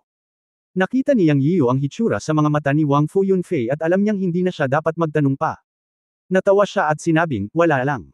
May origin stone sa loob ng Blackstone. I have the same talent as your sister, kaya nakikita ko. Ano? Pinagmulan ng bato. Nagulat si Wang Fu Yunfei. Alam niya ang halaga ng pinagmulang bato. Hindi banggitin ang 80,000 high-grade spirit stones, mas magiging sulit pa ito. Kabanata 1147 Yugto ng Mahayana at ikalawang pagbabagong walang kamatayan sa lupa. Alam ng lahat na sa maliit na mundo, ang pangunahing bagay ay ang mababang uri ng espiritual na mga bato, habang sa mundo ng paglilinang, ang panimulang punto ay ang gitnang antas ng espiritual na bato, at ang mas mataas ay ang mas mataas na antas ng espiritual na bato, at ang mas mataas ay ang pinakamahusay na espiritual na bato. Kung mas mataas ang grado ng espiritual na bato, mas malaki at dalisay ang espiritual na enerhiyang nakapaloob dito. Sa partikular, ang pinakamahusay na espiritual na bato ay ang pinakabihirang, at karaniwang walang sinuman ang kumuha nito para sa pangangalakal, dahil ang espiritual na enerhiya ng langit at lupa sa pinakamahusay na espiritual na bato ay ang pinakadalisay na espiritual na enerhiya. Masasabing ang sirkulasyon ng mapagkukunan ng pinakamahusay na espiritual na bato ay karaniwang kinokontrol ng mga nangungunang puwersa, na napakabihirang, ngunit ang magandang espiritual na bato ay ang kapangyarihan din ng langit at lupa. Sa itaas ng pinakamahusay na espiritual na bato, mayroong isa pang uri ng langit at lupa na bato na naglalaman ng mas dalisay na kapangyarihan ang pinagmulang bato. Masasabing ang pinagmulang bato ay ang hari ng lahat ng mga espiritual na bato, at ito ay kilala bilang ang kapangyarihang bato na pinakamalapit sa walang kamatayang bato. Ang panloob na uri ng hayop ay maaaring magbunga ng isa sa mga pinagmulan ng 5 elemento ng kapangyarihan, tulad ng pinagmulan ng ginto, pinagmulan ng kahoy, at iba pa. Ngunit ngayon ay sinabi ni Yang Yiyo na ang itim na bato ay naglalaman ng origin stone, isang origin stone na kasing laki ng pakwan. Maging si Wang Fu Yunfei ay may inggit kapag nakakarinig. Ito. Hindi katakataka na si Yang Yiyo ay nang ahas na gumastos ng 80,000 high-grade spirit stone para magbid para sa Blackstone. Ang pinaka-curious ni Wang Fu Yunfei ay kung paano nakikita ni Yang Yiyo na ang itim na bato ay ang origin stone. Bagamat sinabi ni Yang Yiyo na kapareho niya ang mga mata ng kanyang kapatid at nakita niya ito, hindi ito lubos na pinaniwalaan ni Wang Fu Yunfei. Napakaraming tao ba na may likas na dugo sa mundo? Gayunpaman, alam ni Wang Fu Yunfei na hindi madaling itanong ang tanong na ito. Alam niya na ito ang pagkakataon ni Yang Yiyo. Ang isang tao na nang-ahas na gumastos ng 80,000 high-grade spirit stone para magbid para sa isang piraso ng black stone ay may lakas ng loob na hindi ito kayang gawin ng mga ordinaryong tao. At sa sandaling ito, iniisip ni Wang Fu Yunfei na ang background ni Yang Yiyo ay marahil sa isang disipulo mula sa isang nangungunang puwersa o isang banal na lupain. Kung hindi, paano siya mananatili sa pribadong silid ng may-ari ng Xingchen Restaurant ng matagal at ligtas na nakalabas? Hindi inggit ang punto. Dumating si Wang Fu Yunfei dahil gusto niyang makipagkaibigan kay Yang Yiyo, at hindi sinabi ni Yang Yiyo kung bakit niya inimbitahan ang kanyang kapatid. Matapos batiin si Yang Yiyo sa pagkuha ng kayamanan, muling nagtanong si Wang Fu Yunfei, hindi ko alam kung bakit tayo hinahanap ni Kuya Yang na magkakapatid. Kung kailangan mo ng anumang tulong, mangyaring magsalita. Kung kaya naming magkakapatid, siguradong hindi kami tatanggi. Yang Yiyo. Natawa nang marinig niya ang mga salita ni Wang Fu Yunfei at sinabing, hindi ako nasisiyahan kay Brother Wang Fu. Kailangan ko talaga ng tulong ng Wang Fu family. Natigilan si Wang Fu Yunfei nang marinig niya ito. Nakilala niya ang mga salita ni Yang Yiyo. Ginamit ni Yang Yiyo ang 4 na salitang Wang Fu family sa halip na Wang Fu. Ang Wang Fu ay kumakatawan sa isang individual, at ang Wang Fu family ay kumakatawan sa buong Wang Fu family. Ang pabor na ito ay tila hindi maliit na bagay. Bigla niyang sinabi ng maingat, siguro kung may mahalagang bagay si Brother Yang na nangangailangan ng tulong ng aming pamilyang Wang Fu. Kinaikit ni Yang Yiyo ang kanyang mga mata at sinabing, pakiusap sa pamilya Wang Fu na pangasiwaan ang Star City at kontrolin ang City Lord's Mansion. Iniisip ko kung ang pamilyang Wang Fu ay makakatulong sa pabor na ito. Ang salitang ito ay tumigil sa pandinig ni Yang Yiyo at nakakagulat na parang kulog. Ang pamilyang Wang Fu at ang pamilya ng Mansion Li ng City Lord ay nag-aaway ng hindi mabilang na taon. Hindi ba nila naisip na palitan ang pamilyang Li noong araw na iyon? Noong unang panahon, nang ang tagapagtatag ng Stargate ay hindi lumikha ng Stargate at hindi nagtayo ng Star City, ang kanilang pamilyang Wang Fu ay ang katutubong naninirahan sa Star City. Noong panahong iyon, ang Star City ay talagang isang maliit na bayan lamang, at ang pamilyang Wang Fu ay isang maliit na pamilyang cultivation. Nang maglaon, ang Stargate ay itinatag at binuo ang Star City, at ang pamilyang Li ay naging City Lord ng Star City. Makalipas ang libu-libong taon, ang pamilyang Wang Fu ay lumaki rin at naging isang malaking pamilya ng paglilinang.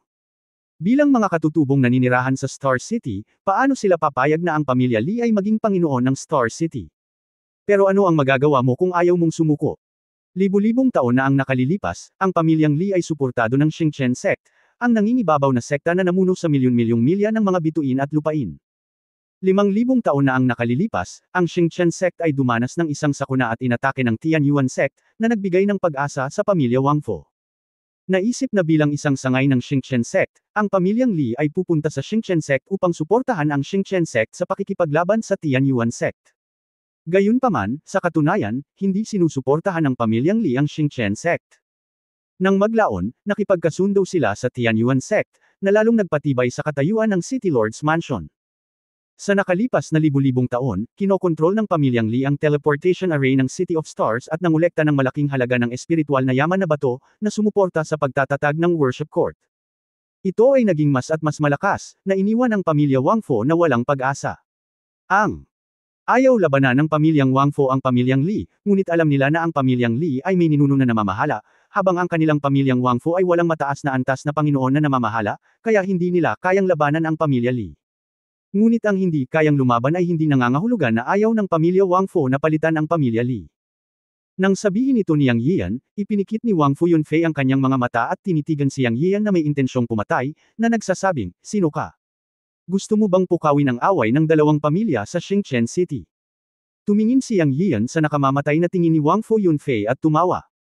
Nakita niya mula sa mga mata ni Wang Fu Yunfei na ang pamilya Wang Fu ay interesadong palitan ang pamilyang Li, ngunit marahil ay naghihintay sila ng pagkakataon, isang pagkakataon na harapin ang pamilya Li ng may kumpiyansa.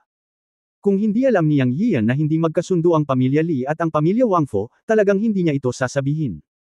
Tungkol sa mga salita ni Wang Fu Yunfei na maghasik ng hindi pagkakasundo sa pagitan ng dalawang pamilya ng Xingchen City, hindi napigilan ni Yang Yiyan na matawa at sinabing, kasamang dawis na si Wang Fu, maging tapat tayo. Alam ng lahat na ang pamilya Li at ang iyong pamilyang Wang Fu ay hindi nagkakasundo. Hiniling ko sa inyo mga kapatid na pumunta dito para sabihin sa inyo ang isang bagay. Ang Xingchen sect ay nasealed ng 5,000 taon kaysa sa Tianyuan sect, ngunit ang mga tao ng Xingchen sect ay hindi nalipol. Pagkalipas ng 5,000 taon, si Xingchenzi, ang nagtatag ng Xingchen sect, ay nagkaroon ng isang elder na kumilos at pinunasan ang Tianyuan sect sa isang kisap mata. Ngayon ang Xingchen sect ay muling sakupin ng lupain ito. Ang pamilyang Li, ay itinuturing na paglilinis ng Xingchen sect. Masasabi ko sa iyo na pagkatapos ng pagkamatay ng pamilyang Li, tiyak na kakailanganin ng Xingchenman na humanap ng bagong pamilya upang manirahan sa City Lord's Mansion at mamahala sa City Lord's Mansion.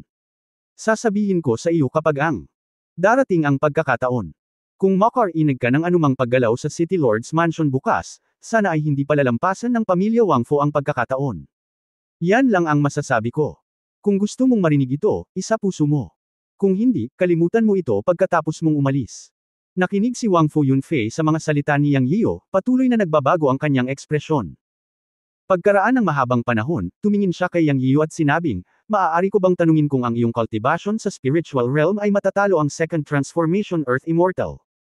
Pagkatapos magsalita, ang makapal na kilay at malalaking mata ni Wangfo Yunfei ay tumitig sa mga mata ni Yang Yio. Medyo nagulat si Yang Yio, ngunit pagkatapos ay naunawaan niya na ito ay isang mensahe mula kay Wangfo Yunfei, o isang double antenna. Sinasabi sa kanya ni Wangfo Yunfei na ang pamilya Li ay nagkaroon ng second turn earthly immortal, at ang pagtatanong sa kanya kung ang isang maliit na distraction realm ay makakalaban sa isang Diyos level na earthly immortal ay hindi nagtatanong sa kanya, ngunit upang malaman kung ang mga puwersa sa likod niya ay siguradong matatalo ang pangalawang turn earthly immortal. Matapos itong maunawaan, ngumisi si Yang Yio at sinabing, ako, isang distraction realm, ay natural na hindi makakalaban sa isang second turn earthly immortal. Nang sabihin niya ito, sadyang pinahaba ni Yang Yio ang kanyang boses. May bakas ng pagkawala ang mga mata ni Wangfo Yunfei. Ngunit pagkatapos ay mahinang sinabi ni Yang Yian, bagaman hindi ko kayang labanan ang pangalawang pagliko sa mundong immortal, ngunit isang Mahayana cultivator ang dapat na magawa ito, ano sa palagay mo, Wangfo Daoyo? Ang mga mata ni Wangfo Yunfei ay kumikinang sa kinang. Alam niya na ang first turn earthly immortal ay maihahambing sa calamity stage, habang ang second turn earthly immortal ay katumbas ng Mahayana stage.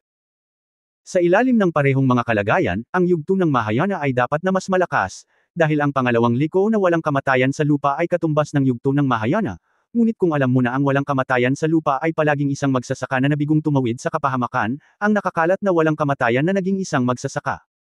Ngunit ang yugto ng Mahayana ay isang tunay na magsasaka na nakaranas ng bautismo ng dakilang makalangit na kalamidad, at may makapangyarihang pisikal na katawan. Sa lahat ng aspeto, hindi ito maihahambing sa nagkalat na immortal na natunaw na. Kaya't sa ilalim ng parehong mga pangyayari, ang pangalawang liko na walang kamatayan sa lupa ay inihambing sa Mahayana cultivator, at ang Mahayana cultivator ay dapat na mas malakas. Hindi naniwala si Wangfo Yunfei sa sinabi ni Yang Yian noon, na winasak ng mga elder ng sekta ang Tianyuan sect, dahil hindi pa niya ito nakita. Ngunit sa susunod na sandali pagkatapos magsalita ni Yang Yian, ikinaway niya ang kanyang kamay at dalawang jade pendants ang lumitaw sa mesa, ang isa ay seal jade pendant, at ang isa ay purple gold token ng Xingchen Restaurant.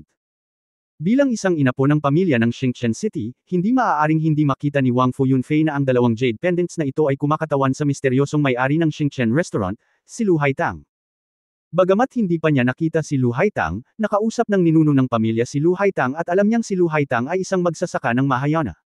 Kabanata 1148, Pagsisiyasat sa plot. Inilabas ni Yang Yio ang purple gold token ni Lu Haitang, na sapat na upang ipakita na nakuha niya ang suporta ni Lu Haitang. Kung talagang sinuportahan siya ni Lu Haitang, ang pamilyang Li ay maaaring talagang maalis ng Xingchenman. Kung tungkol sa pagkakakilanlan ni Yang Yio, natural itong malinaw.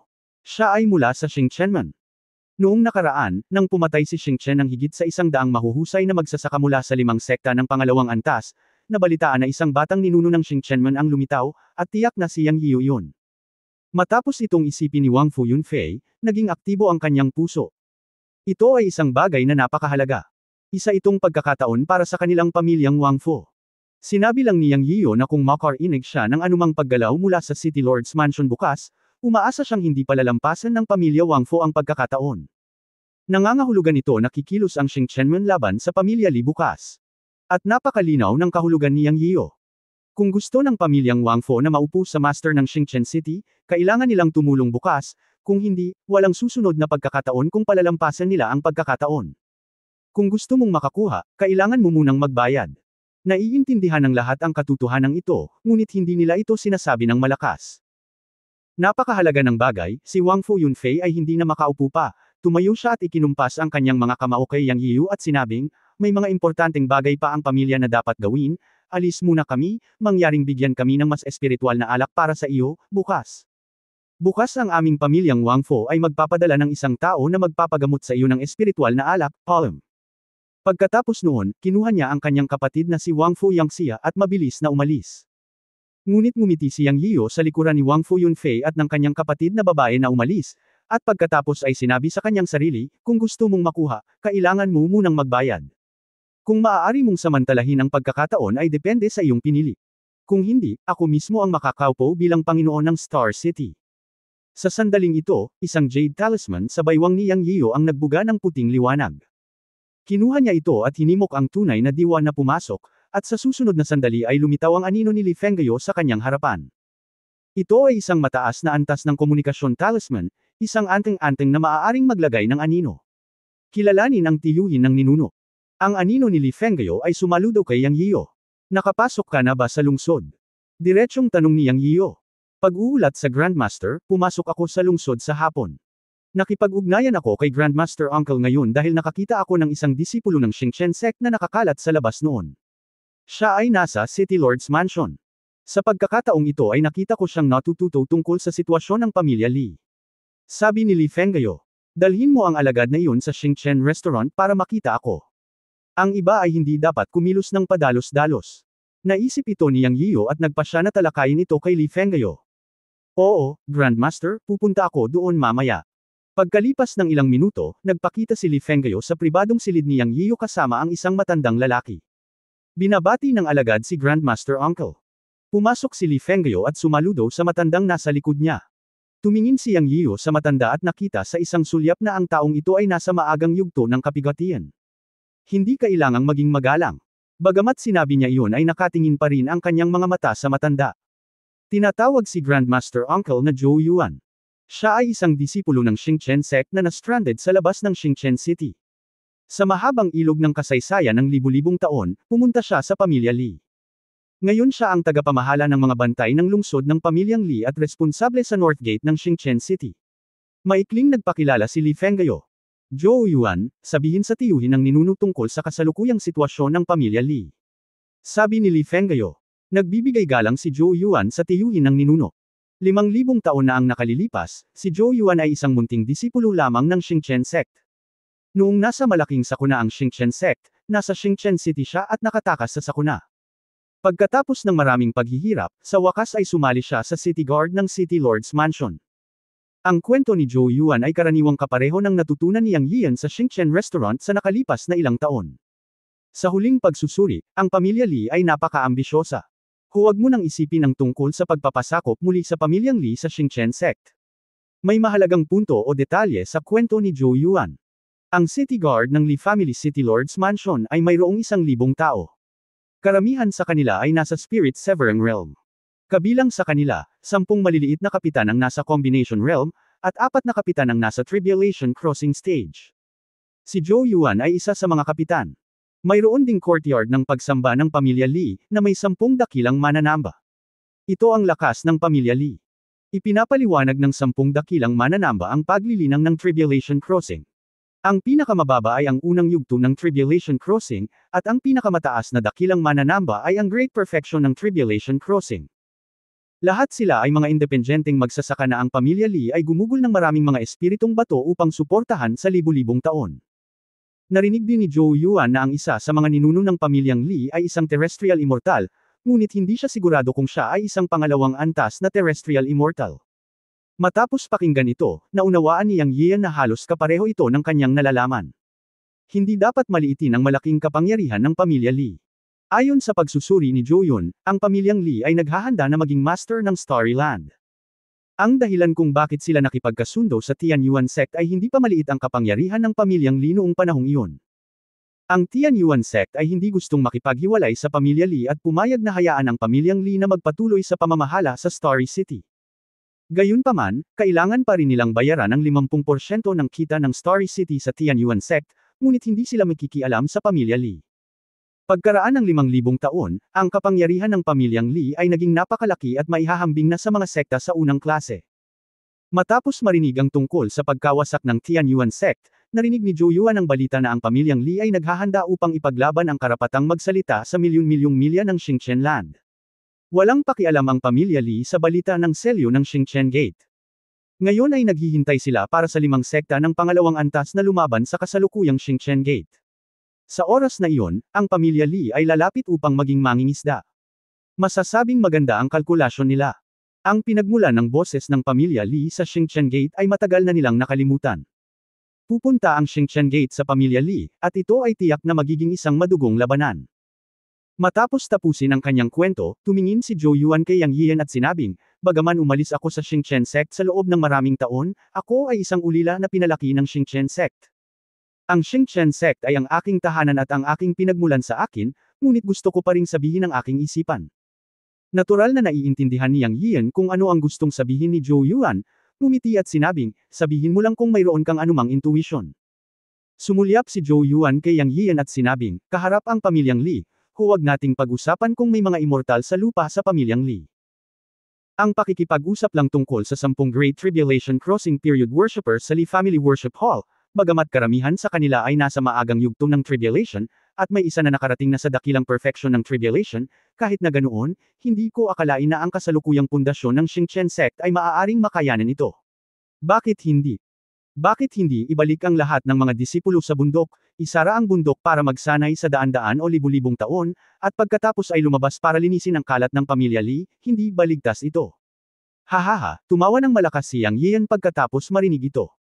Pagkaraan ng mahabang panahon, inalis niya ang kanyang ngiti, pinaikit ang kanyang mga mata at tumingin kay Zhou Yuan at sinabing, Zhou Yuan, matagal ka nang nasa pamilya Li, nakalimutan mo na rin ba ang iyong pinagmulan?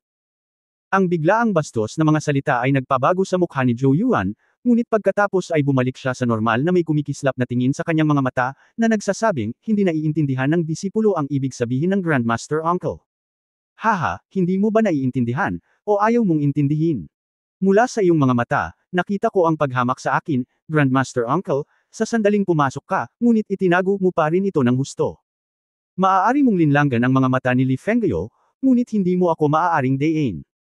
Ginawa ba ng nakatanggap ng balita ang pamilya Li na ang Stargate ay darating sa Star City matagal na ang nakalipas, kaya pinadala kanila para makipag-ugnayan sa amin, at pagkatapos ay dinala ang 10 dakilang pari ng worship courtyard, umaasa na address kami sa harap ng mga paghihirap.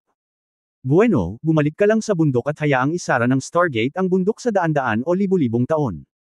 Maganda ito, ngunit natatakot ako na pagkatapos ng daan-daan o libu-libong taon, ang pamilyang Li ay hindi ang pamilyang Li, ngunit ang Panginoon ng mabituing lupain. Hulaan ko, ang 10 dakilang pari ng Li Family Worship Courtyard ay maaaring totoo, ngunit ang 10 Tribulation Period ay medyo pinalaki. Binigyan mo rin ako ng Tribulation Period Great Perfection, na talagang nakakatakot. Kung ordinaryong tao lang, baka mabigla talaga siya sa mga sincere mong salita. Aalis, at pagkatapos ay babalik sa bundok upang aisil ito. Sa panahong iyon, malulutas na ng pamilya Li ang problema sa harap nila ng walang anumang pagsisikap, tama ba? At hulaan ko ulit, baka isa ka sa 10 dakilang pari ng Li Family Worship Court. Naniniwala ako na mayroong libu-libong mga gwardya ng lungsod, ngunit ang mga kapitan ng mga gwardya ng lungsod ay nasa Tribulation Crossing Stage. Ito ay maaaring isang kasinungalingan, ngunit sa tingin mo ba ay ang mga nagsasaka ng Tribulation Crossing Stage ay mga repolyo? Ay! Ang Great Heavenly Tribulation na napakadaling pagtagumpayan. Kung hindi ako nagkakamali, ang 4 na kapitan ng City of Stars ay higit sa lahat ay nasa Great Perfection of the Combination, at ang 10 dakilang pari ng Li Family Worship Court ay mas biro, tama. Ang 10 dakilang Tribulation Crossing Stage Cultivator, talagang naglakas loob kang magyabang, sinusubukan mo ba akong takutin? O sa tingin mo ba ay isa rin akong taong nabuklod sa kabundukan sa loob ng libu-libong taon? O sa tingin mo ba, ako, isang maliit na spiritual severing stage, ay hindi ka kayang patayin, isang cultivator sa maagang yugto ng Tribulation Crossing Stage? Sa tuwing magsasalita si Yang Yian, bahagyang nagbabago ang mukha ni Zhou Yuan, at sa pagtatapos ng kanyang mga salita, natatakpan ng pawis ang noo ni Zhou Yuan. Nang matapos ni Yang Yian ang kanyang huling pangungusap, biglang nagalit si Zhou Yuan at sinuntok si Yang Yian, tulad ng isang desperadong aso na nalantad ang balak. Naghahanap ng kamatayan. Malamig na bamantong hininga si Li Fengyo. Pagkatapos ng isang flash ng malamig na liwanag, lumitaw ang isang sugat sa dibdib ni Zhou Yuan. Ang kamao na nakataas kay Yang Yian ay tumigil sa himpapawid. Hanapin ang kanyang kaluluwa. Kinaikit ni Yang Yian ang kanyang mga mata at malamig na inutusan si Li Fengyo. Kabanata 1149, Undercurrent sa lungsod ng mga bituin. Si Zhou Yuan ay nasa unang yugto ng tribulation, habang si Li Fengyo ay nasa gitnang yugto ng tribulation. Tila konting realm difference lang ng dalawa. Ngunit sa huling yugto ng paglilinang, ang pagkakaiba ng isang maliit na kaharian ay magiging kasing laki ng pagkakaiba sa pagitan ng langit at lupa. At maswerte si Yang Yian na binigyan siya ng Chen Kun pot ng isang pares ng mga mata ng Chen Kun, na nakakakita sa lahat ng bagay. Nang pumasok si Zhou Yuan, nakatingin si Yang Yian kay Zhou Yuan, gustong makita kung ano si Zhou Yuan. Noong una, walang pakialam si Yang Yian. Pagkatapos ng lahat, siya ay dinala ni Li Fengyo, at sinabi niya na siya ay isang disipulo ng Star Sect na na-stranded sa labas. Gayunpaman, pagdating sa pagdurusa ni Zhou Yuan at pagdating sa City Lord's Mansion, binigyang pansin ni Yang Yian. Sa katunayan, kahit na ang inisyal na pagsasalaysay ni Zhou Yuan ay nagpagulo kay Yang Yian, hindi niya ito masyadong inisip. Nang sabihin lamang ni Zhou Yuan na mayroong 10 mahuhusay na pari sa Li Family Worship Court, at ang pinakamababang antas ng cultivation ay ang unang yugto ng tribulation, at mayroong isang mahusay na pari na kahit na ang great perfection of tribulation, ginamit ni Yang Yian ang mga mata ng Chen Kun upang tingnan si Zhou Yuan. Gayunpaman, sa ilalim ng titig ng Chen Kun ay, natuklasan na ang dalas ng kaluluwa ni Zhou Yuan ay tumalon ng napakabilis. Sa oras na ito, alam ni Yang Yian na nagsisinungaling si Zhou Yuan. Pagkatapos, maingat na pagsasaalang-alang, ito ay naging malinaw. Ang 10 mahusay na sumasamba sa panahon ng frittering. Talaga bang iniisip mo na ang panahon ng frittering ay isang repolyo, o ang mga frittering period ay nagsasaka sa mundo ng paglilinang? Ang Xingchen Mountain Range na may 1,000,000 milya ng lupa ay napakalaki, ngunit ito ay isang maliit na lugar lamang sa buong mundo ng paglilinang, at ang mga frittering period cultivator ay nakapasok na sa mga advanced na hanay ng cultivation. Ang antas na ito ay maaaring maitatag sa pamamagitan ng paglabas ng basta-basta. Paano sila mananatili sa isang pamilyang cultivation bilang mga mananamba? Ang salitang mananamba, upang ilagay ito ng maganda, ay mananamba, kung sabihin ng tahasan, ay isang taong binabayaran ng iba upang alagaan ang bahay at bantayan ang looban. Sino ang mananatili sa isang cultivation family bilang isang mananamba kung maabot nila ang panahon ng frittering at kahit na makapasa sa bautismo ng malaking makalangit na kapigatiin? Bilang karagdagan, sa wakas ay nakatanggap si Zhou Yuan ng isang mensahe na humihiling kay Yang Yian na ibalik ang mga tao sa Xingchen Gate upang patuloy na isara ang gate ng bundok at magtago sa loob para magsanay, na sadyang nakakadurog ng puso. Muntik na niyang sabihin, dapat mabilis kang magtago. Napakaraming Panginoon sa pamilyang Li. Maaari ka nilang patayin gamit ang isang backhand. Mas mabuting magtago ka na sa kabundukan ngayon at baka mapatay ka. Hayaang masil muli ang Xingchen Gate. Parang ginagawa niya ito para sa Xingchen Gate, ngunit kung iisipin mong mabuti, nakakadurog ng puso ang mga salita ni Zhou Yuan. Sa wakas ay lumabas ang Xingchen Gate sa 5,000 taong panahon ng Selyo, at ang Tianyuan sect ay nabura. Ang 5 sekta sa pangalawang antas ay nagpunta upang humanap ng gulo sa Xingchen Gate, ngunit sila ay pinatay ni Yang Yiu. Nang makitang may pagkakataon ng Xingchen Gate na bumaba muli sa milyon-milyong milya ng Xingchen Land, hiniling ni Zhou Yuan kay Xingchen na aisil muli ang sarili. Huwag mong banggitin si Yang Yiu. Ang pinaka nag-react ay si Li Fengyo. Siya ay nabuklod sa loob ng 5,000 taon. Sa daan-daang kapwa disipulo na nabuklod sa sakuna, tanging sina Li Fengyo at Xiang Waking ang nakaligtas. Mas naiintindihan niya ang sakit ng pagkakabuklod. Matapos marinig ang mga salita ni Zhou Yuan, halos sumabog si Li Fengyo, ngunit pinigilan ng mga mata ni Yang Yiu. Pagkatapos magsalita ni Zhou Yuan, si Li Fengyo ay mayroon ng balak na pumatay sa kanyang puso. Nang maakit ni Yang Yiu ang atensyon ni Zhou Yuan, handa na si Li Fengyo na patayin si Zhou Yuan sa isang suntok. Sa utos ni Yang Yiu, si Zhou Yuan ay pinatay on the spot ni Li Fengyo. Noon lang niya nalaman na si Zhou Yuan ay ipinadala ng pamilya Li para atakihin ang kanyang puso. Kung talagang nakinig siya sa mga salita ni Zhou Yuan at bumalik sa Xingchenman at tinataka ng sarili sa loob ng daan-daang taon, sa oras na iyon, natatakot ako na ang pamilyang Li ay nakabisado na ang milyon-milyong milya ng lupain sa Xingchen Mountain Range. Siguro ang Xingchenman ay ganap na itatatak ng pamilya Li sa labas ng gate ng bundok, at sa panahong iyon ay talagang mapahamak si Xingchenman. Kaya't ang pag-atake ni Li Fengyo kay Zhou Yuan ay isang pagbubuhos lamang ng galit, pagpatay sa isang suntok, at paghahanap sa kaluluwa ni Zhou Yuan. Akala ko nakahanap na ako ng dating kasamahan sa Xingchenman, pero hindi ko inaasahan na makakahanap ako ng traidor. Dahil dito nagulat at nagalit si Li Fengyo. Siya ay walang awa kay Zhou Yuan. Nahinuhan ni Yang Yiyan na ang pamilya Li ay hindi ganoon kalakas. Sa karamihan, sila ay mas malakas kaysa sa mga sekta ng pangalawang antas tulad ng Lingtian Sword Sect. Kung hindi nila ipinadala si Zhou Yuan para atakihin ang kanilang mga puso. Sila ay sinusubukan na takutin sila na huwag magdulot ng gulo para sa pamilyang Li, ngunit sila ay direktang papatayin pagkatapos pumunta sa pamilyang Li. May sapat na malalakas na tao upang madaig ang lahat.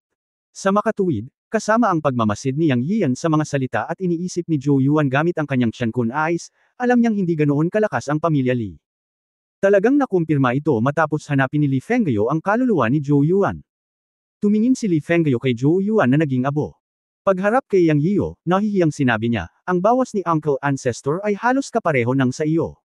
Ang pamilyang Li ay walang anumang 10 dakilang sumasamba sa Tribulation Crossing Stage. Si Zhou Yuan mismo ay isa sa mga sumasamba sa pamilya Li. Sa kanyang memorya, ang pamilya Li, kabilang ang pinuno ng pamilyang Li, ay mayroon lamang 3 masters ng Tribulation Crossing Stage. Ang natitira ay 8 tao sa Fusion Realm, ngunit hindi sila dapat alalahanin. Isang ninuno lamang ng pamilyang Li ang nag-iisa sa loob ng maraming taon sa alaala ni Zhou Yuan, at siya ay isang pangalawang antas na immortal sa lupa. Ayon sa alaala ni Zhou Yuan, alam ng pamilyang Li na ang ating Xingchen sect ay lumabas na sa kabundukan, ngunit hindi nila maisip kung may mga master sa ating Xingchen sect.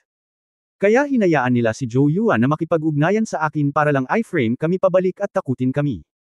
Ngayon, tila ang tanging pangalawang antas na immortal sa lupa sa pamilyang Li na nag-iisa sa loob ng maraming taon ay mahirap pakitunguhan, at ang iba ay hindi dapat ikabahala.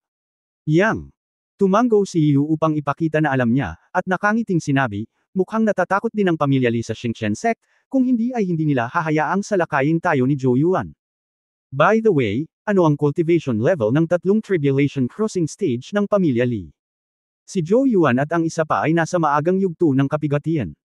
Si Zhou Yuan ay hindi nakapasa sa bautismo ng dakilang makalangit na kapigatian.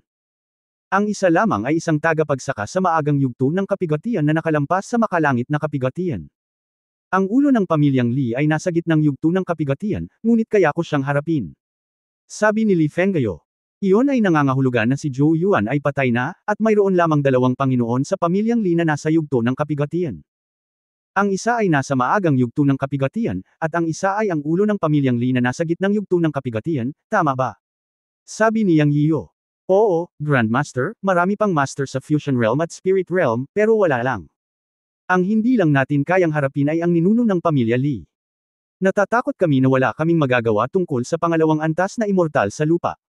Mapait na ngumiti si Li Fengyo. Ito ay isang pangalawang antas na immortal sa lupa. Huwag kang mag-alala, marami akong paraan.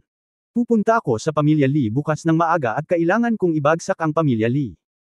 Natagpuan ko rin ang pamilyang Wang Fu, sinabi ni Yang Yiyu kay Li Fengyo tungkol sa pakikipag-ugnayan niya kay Wang Fu Yunfei at sa kanyang kapatid na babae. Kikilos ba ang pamilya Grandmaster Wang Fu? Tanong ni Li Fengyo. Palagi niyang nararamdaman na ang pamilya Wang Fu ay hindi magsasapanganib.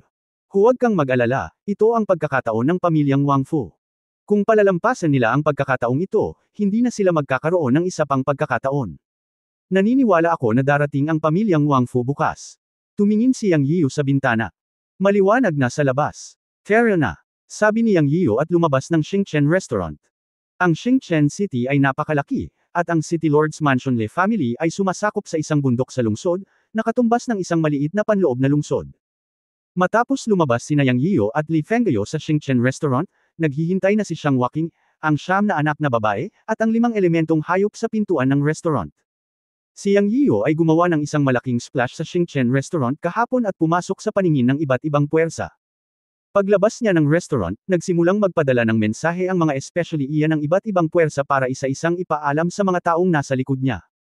May mga taong gustong pagnakawan si Yang Yiyu, ang ilan ay gustong turuan si Yang Yiyu ng leksyon, at ang ilan ay gustong makipagkaibigan sa kanya. Isang binata sa eskinita na hindi kalayuan sa Xingchen Restaurant ang nag-activate ng communication talisman, at sa susunod na sandali ay lumitaw ang anino ni Li Baichi. Guro, lumabas na ang batang iyon sa Xingchen Restaurant. Ang binatang ito ay halatang subordinate ni Li Baichi. Bantayan mo siyang mabuti. Kung aalis siya sa lungsod, abisuhan ako kaagad. Pahihirapan ko siya. Oo, Master, huwag kang mag-alala. Nag-deploy ako ng mga tao sa paligid. Hindi siya makakatakas. Ipinatawag din ng pamilya Wangfo at ngayon ay nasa bulwagan ng pagpupulong ng pamilya Wangfo. Sinabi ni Wangfo Yunfei sa padre de pamilya na si Wangfo Batian, tatay, pagkaalis ni Yang Yiu sa restaurant, dumiretso siya sa City Lord's Mansion.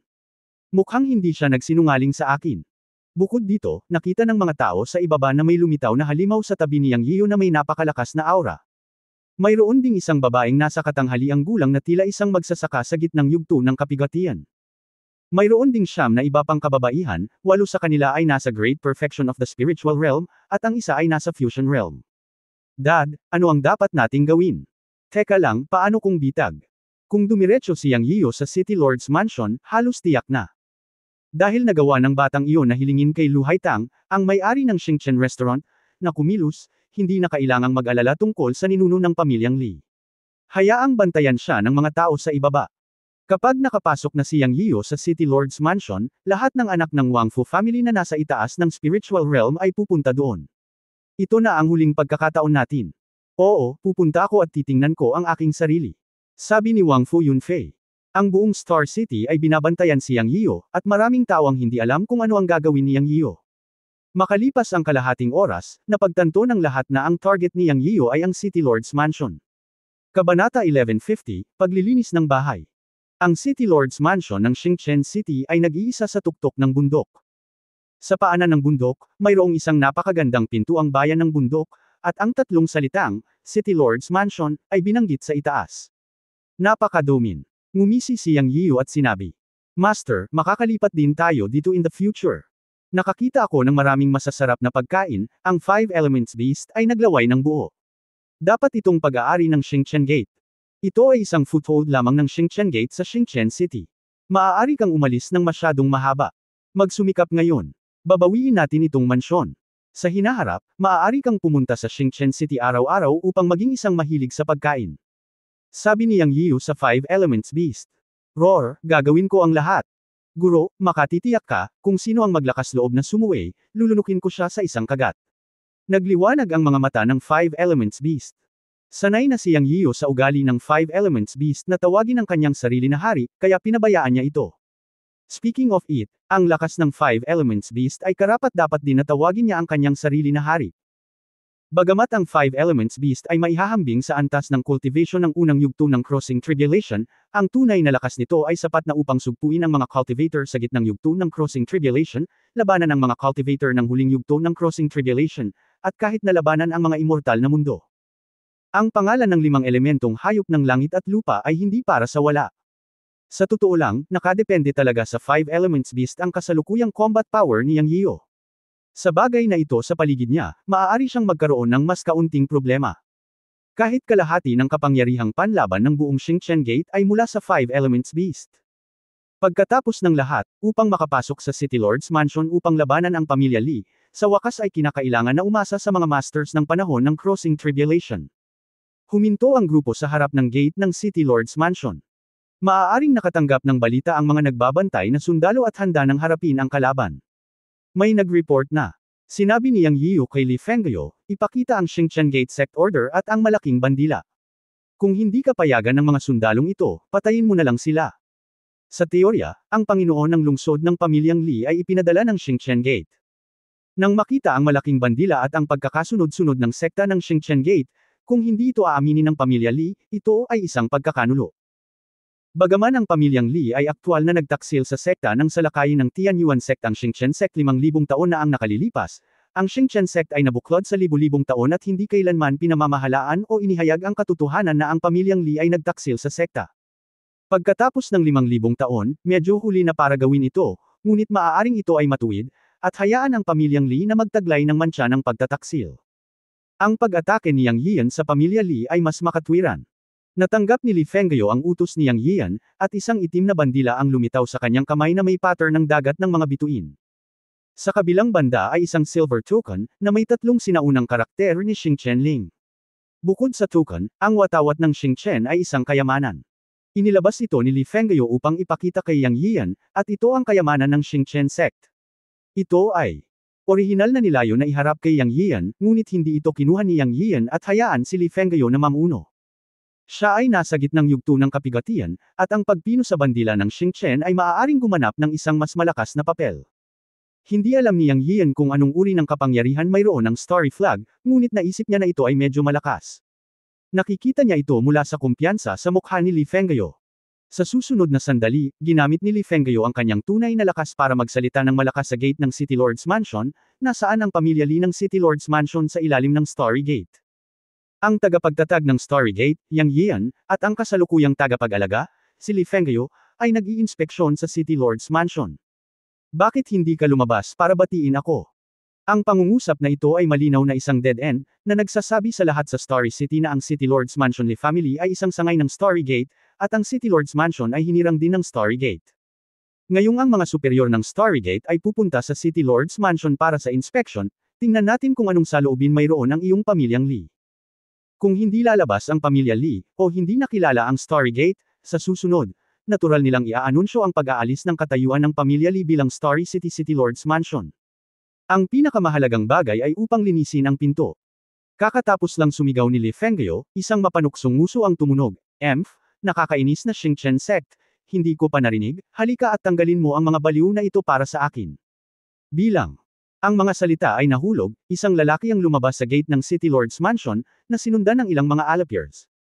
Agad namang natuwa si Yang Yiu nang makita niya ito, si Li Baichi pala sa oras na ito.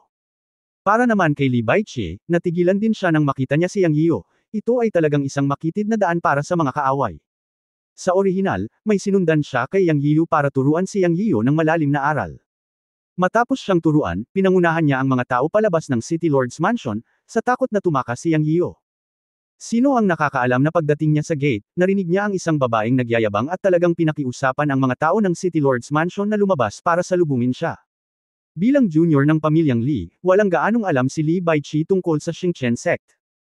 Narinig lang niya na ang mga ninuno ng pamilyang Li ay nagmula sa Xingchen sect, ngunit ang Xingchen sect ay nabura ng Tianyuan sect 5,000 taon na ang nakalilipas, kaya anong Xingchen sect ang naroon? Bukod dito, ang pamilya Li ay hindi umamin na mayroong isang sekta na nagtuturo sa kanila. Kahit na ang Xingchen sect ay talagang makapangyarihan ngayon, ang pamilya Li ay hindi natakot. Si Li Baichi, ang pangalawang henerasyong ninuno, ay agad na lumabas ng gate sa galit at nag-utos na arestuhin ang mga walang hiyang taong ito. Sino ang nakakaalam na paglabas niya, nakita niya si Yang Yiu na nakatayo sa gate.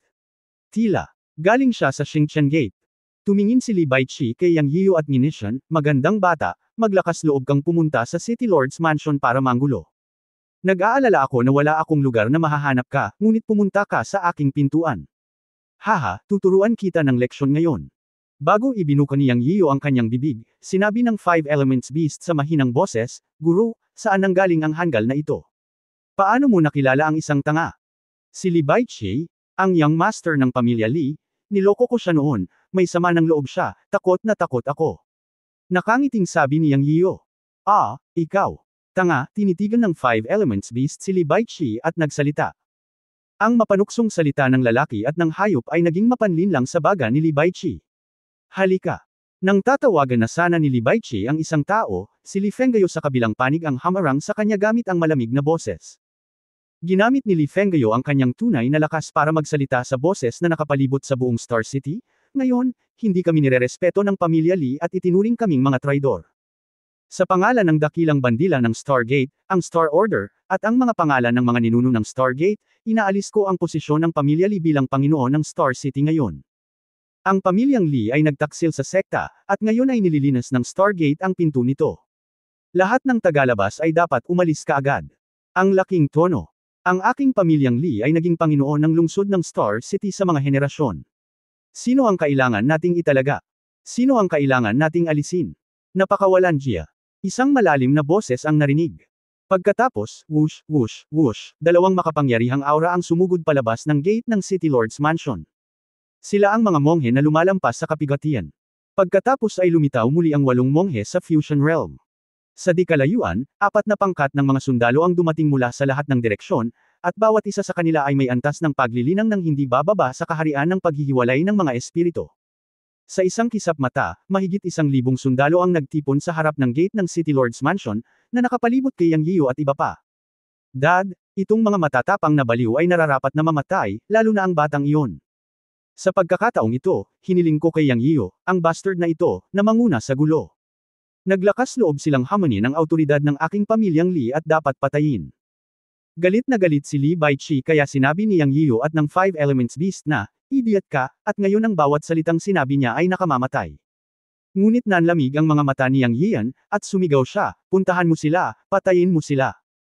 Ikanaway ni Yang Yian ang kanyang kamay, at agad na tinakpan ng Refining Heaven Array Flag na inagaw niya mula sa Young Master ng Butihan Palace ang halos 1,000 sundalo sa likod niya. Bagaman hindi maapektuhan ng mga sundalong ito ang pangkalahatang sitwasyon, sila ay isang nakatagong panganib. Maaaring takpan sila ng Refining Heaven Array Flag ng sabay-sabay. Ang Refining Heaven Array Flag ay isang ground tool na pinino ni Xiao Di Xian Tangtang, at ang kapangyarihan nito ay pambihira. Maaari pa rin itong matrap ang halos 1,000 sundalo sa spiritual realm sa maikling panahon. Umuungol. Ang Five Elements Beast ay umungal at sumugod patungo sa ama ni Li Baichi, na siya ring kasalukuyang pinuno ng pamilyang Li. Dumating si Li Fenggayo sa gilid ng cultivator sa maagang yugto ng Tribulation Crossing sa isang iglap. Si Xiang Waking at ang siyam na babae ay bumuo ng isang pormasayon upang labanan ang 8 magsasaka sa Combination Realm. Sumiklab ang digmaan sa isang iglap. Anyway, pinaghiwa-hiwalay na nila ang kanilang mga mukha, kaya hindi na nag-aksaya pa ng mga salita si Yang Yian at direktang nag-utos na kumilos, habang siya mismo ay nakatutok kay Li Baichi. Ang pangalawang henerasyong ninuno na ito ay talagang isinumpa siya bilang isang bastard, at matagal na siyang gustong patayin ni Yang. Sa isang pag-iisip sa kanyang isip, isinaaktibo niya ang unang galaw ng mahiwagang kapangyarihan ng 12 Supremes, ang Golden Supreme. Sa isang iglap, ang taas ni Yang Yian ay umabot sa 30 metro at siya ay naging isang higanti. Vajrasil, mamatay ka. Gumawa siya ng selyo gamit ang kanyang mga kamay at umawit ng isang lihim na mantra, at sinampal si Li Baichi gamit ang kanyang palad. Bagamat naging higanti si Yang Yian sa sandaling ito, hindi ito nakaapekto sa kanyang bilis, dahil ito ay isang mahiwagang kasanayan.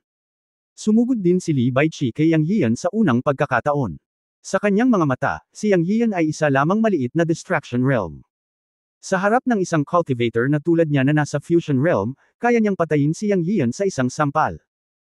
Pagkatapos sa susunod na sandali, nang makita niyang si Yang Yian ay nag-transform sa isang higanti at sinampal siya ng isang sampal, ang kanyang mukha ay biglang nagbago ng husto, dahil nalaman ni Li Baichi na nang ang malaking palad ni Yang Yian ay tumakip sa kanyang ulo, hindi niya maigalaw ang kanyang katawan. Tatay, iligtas mo ako, sigaw ni Li Baichi sa takot. Boom!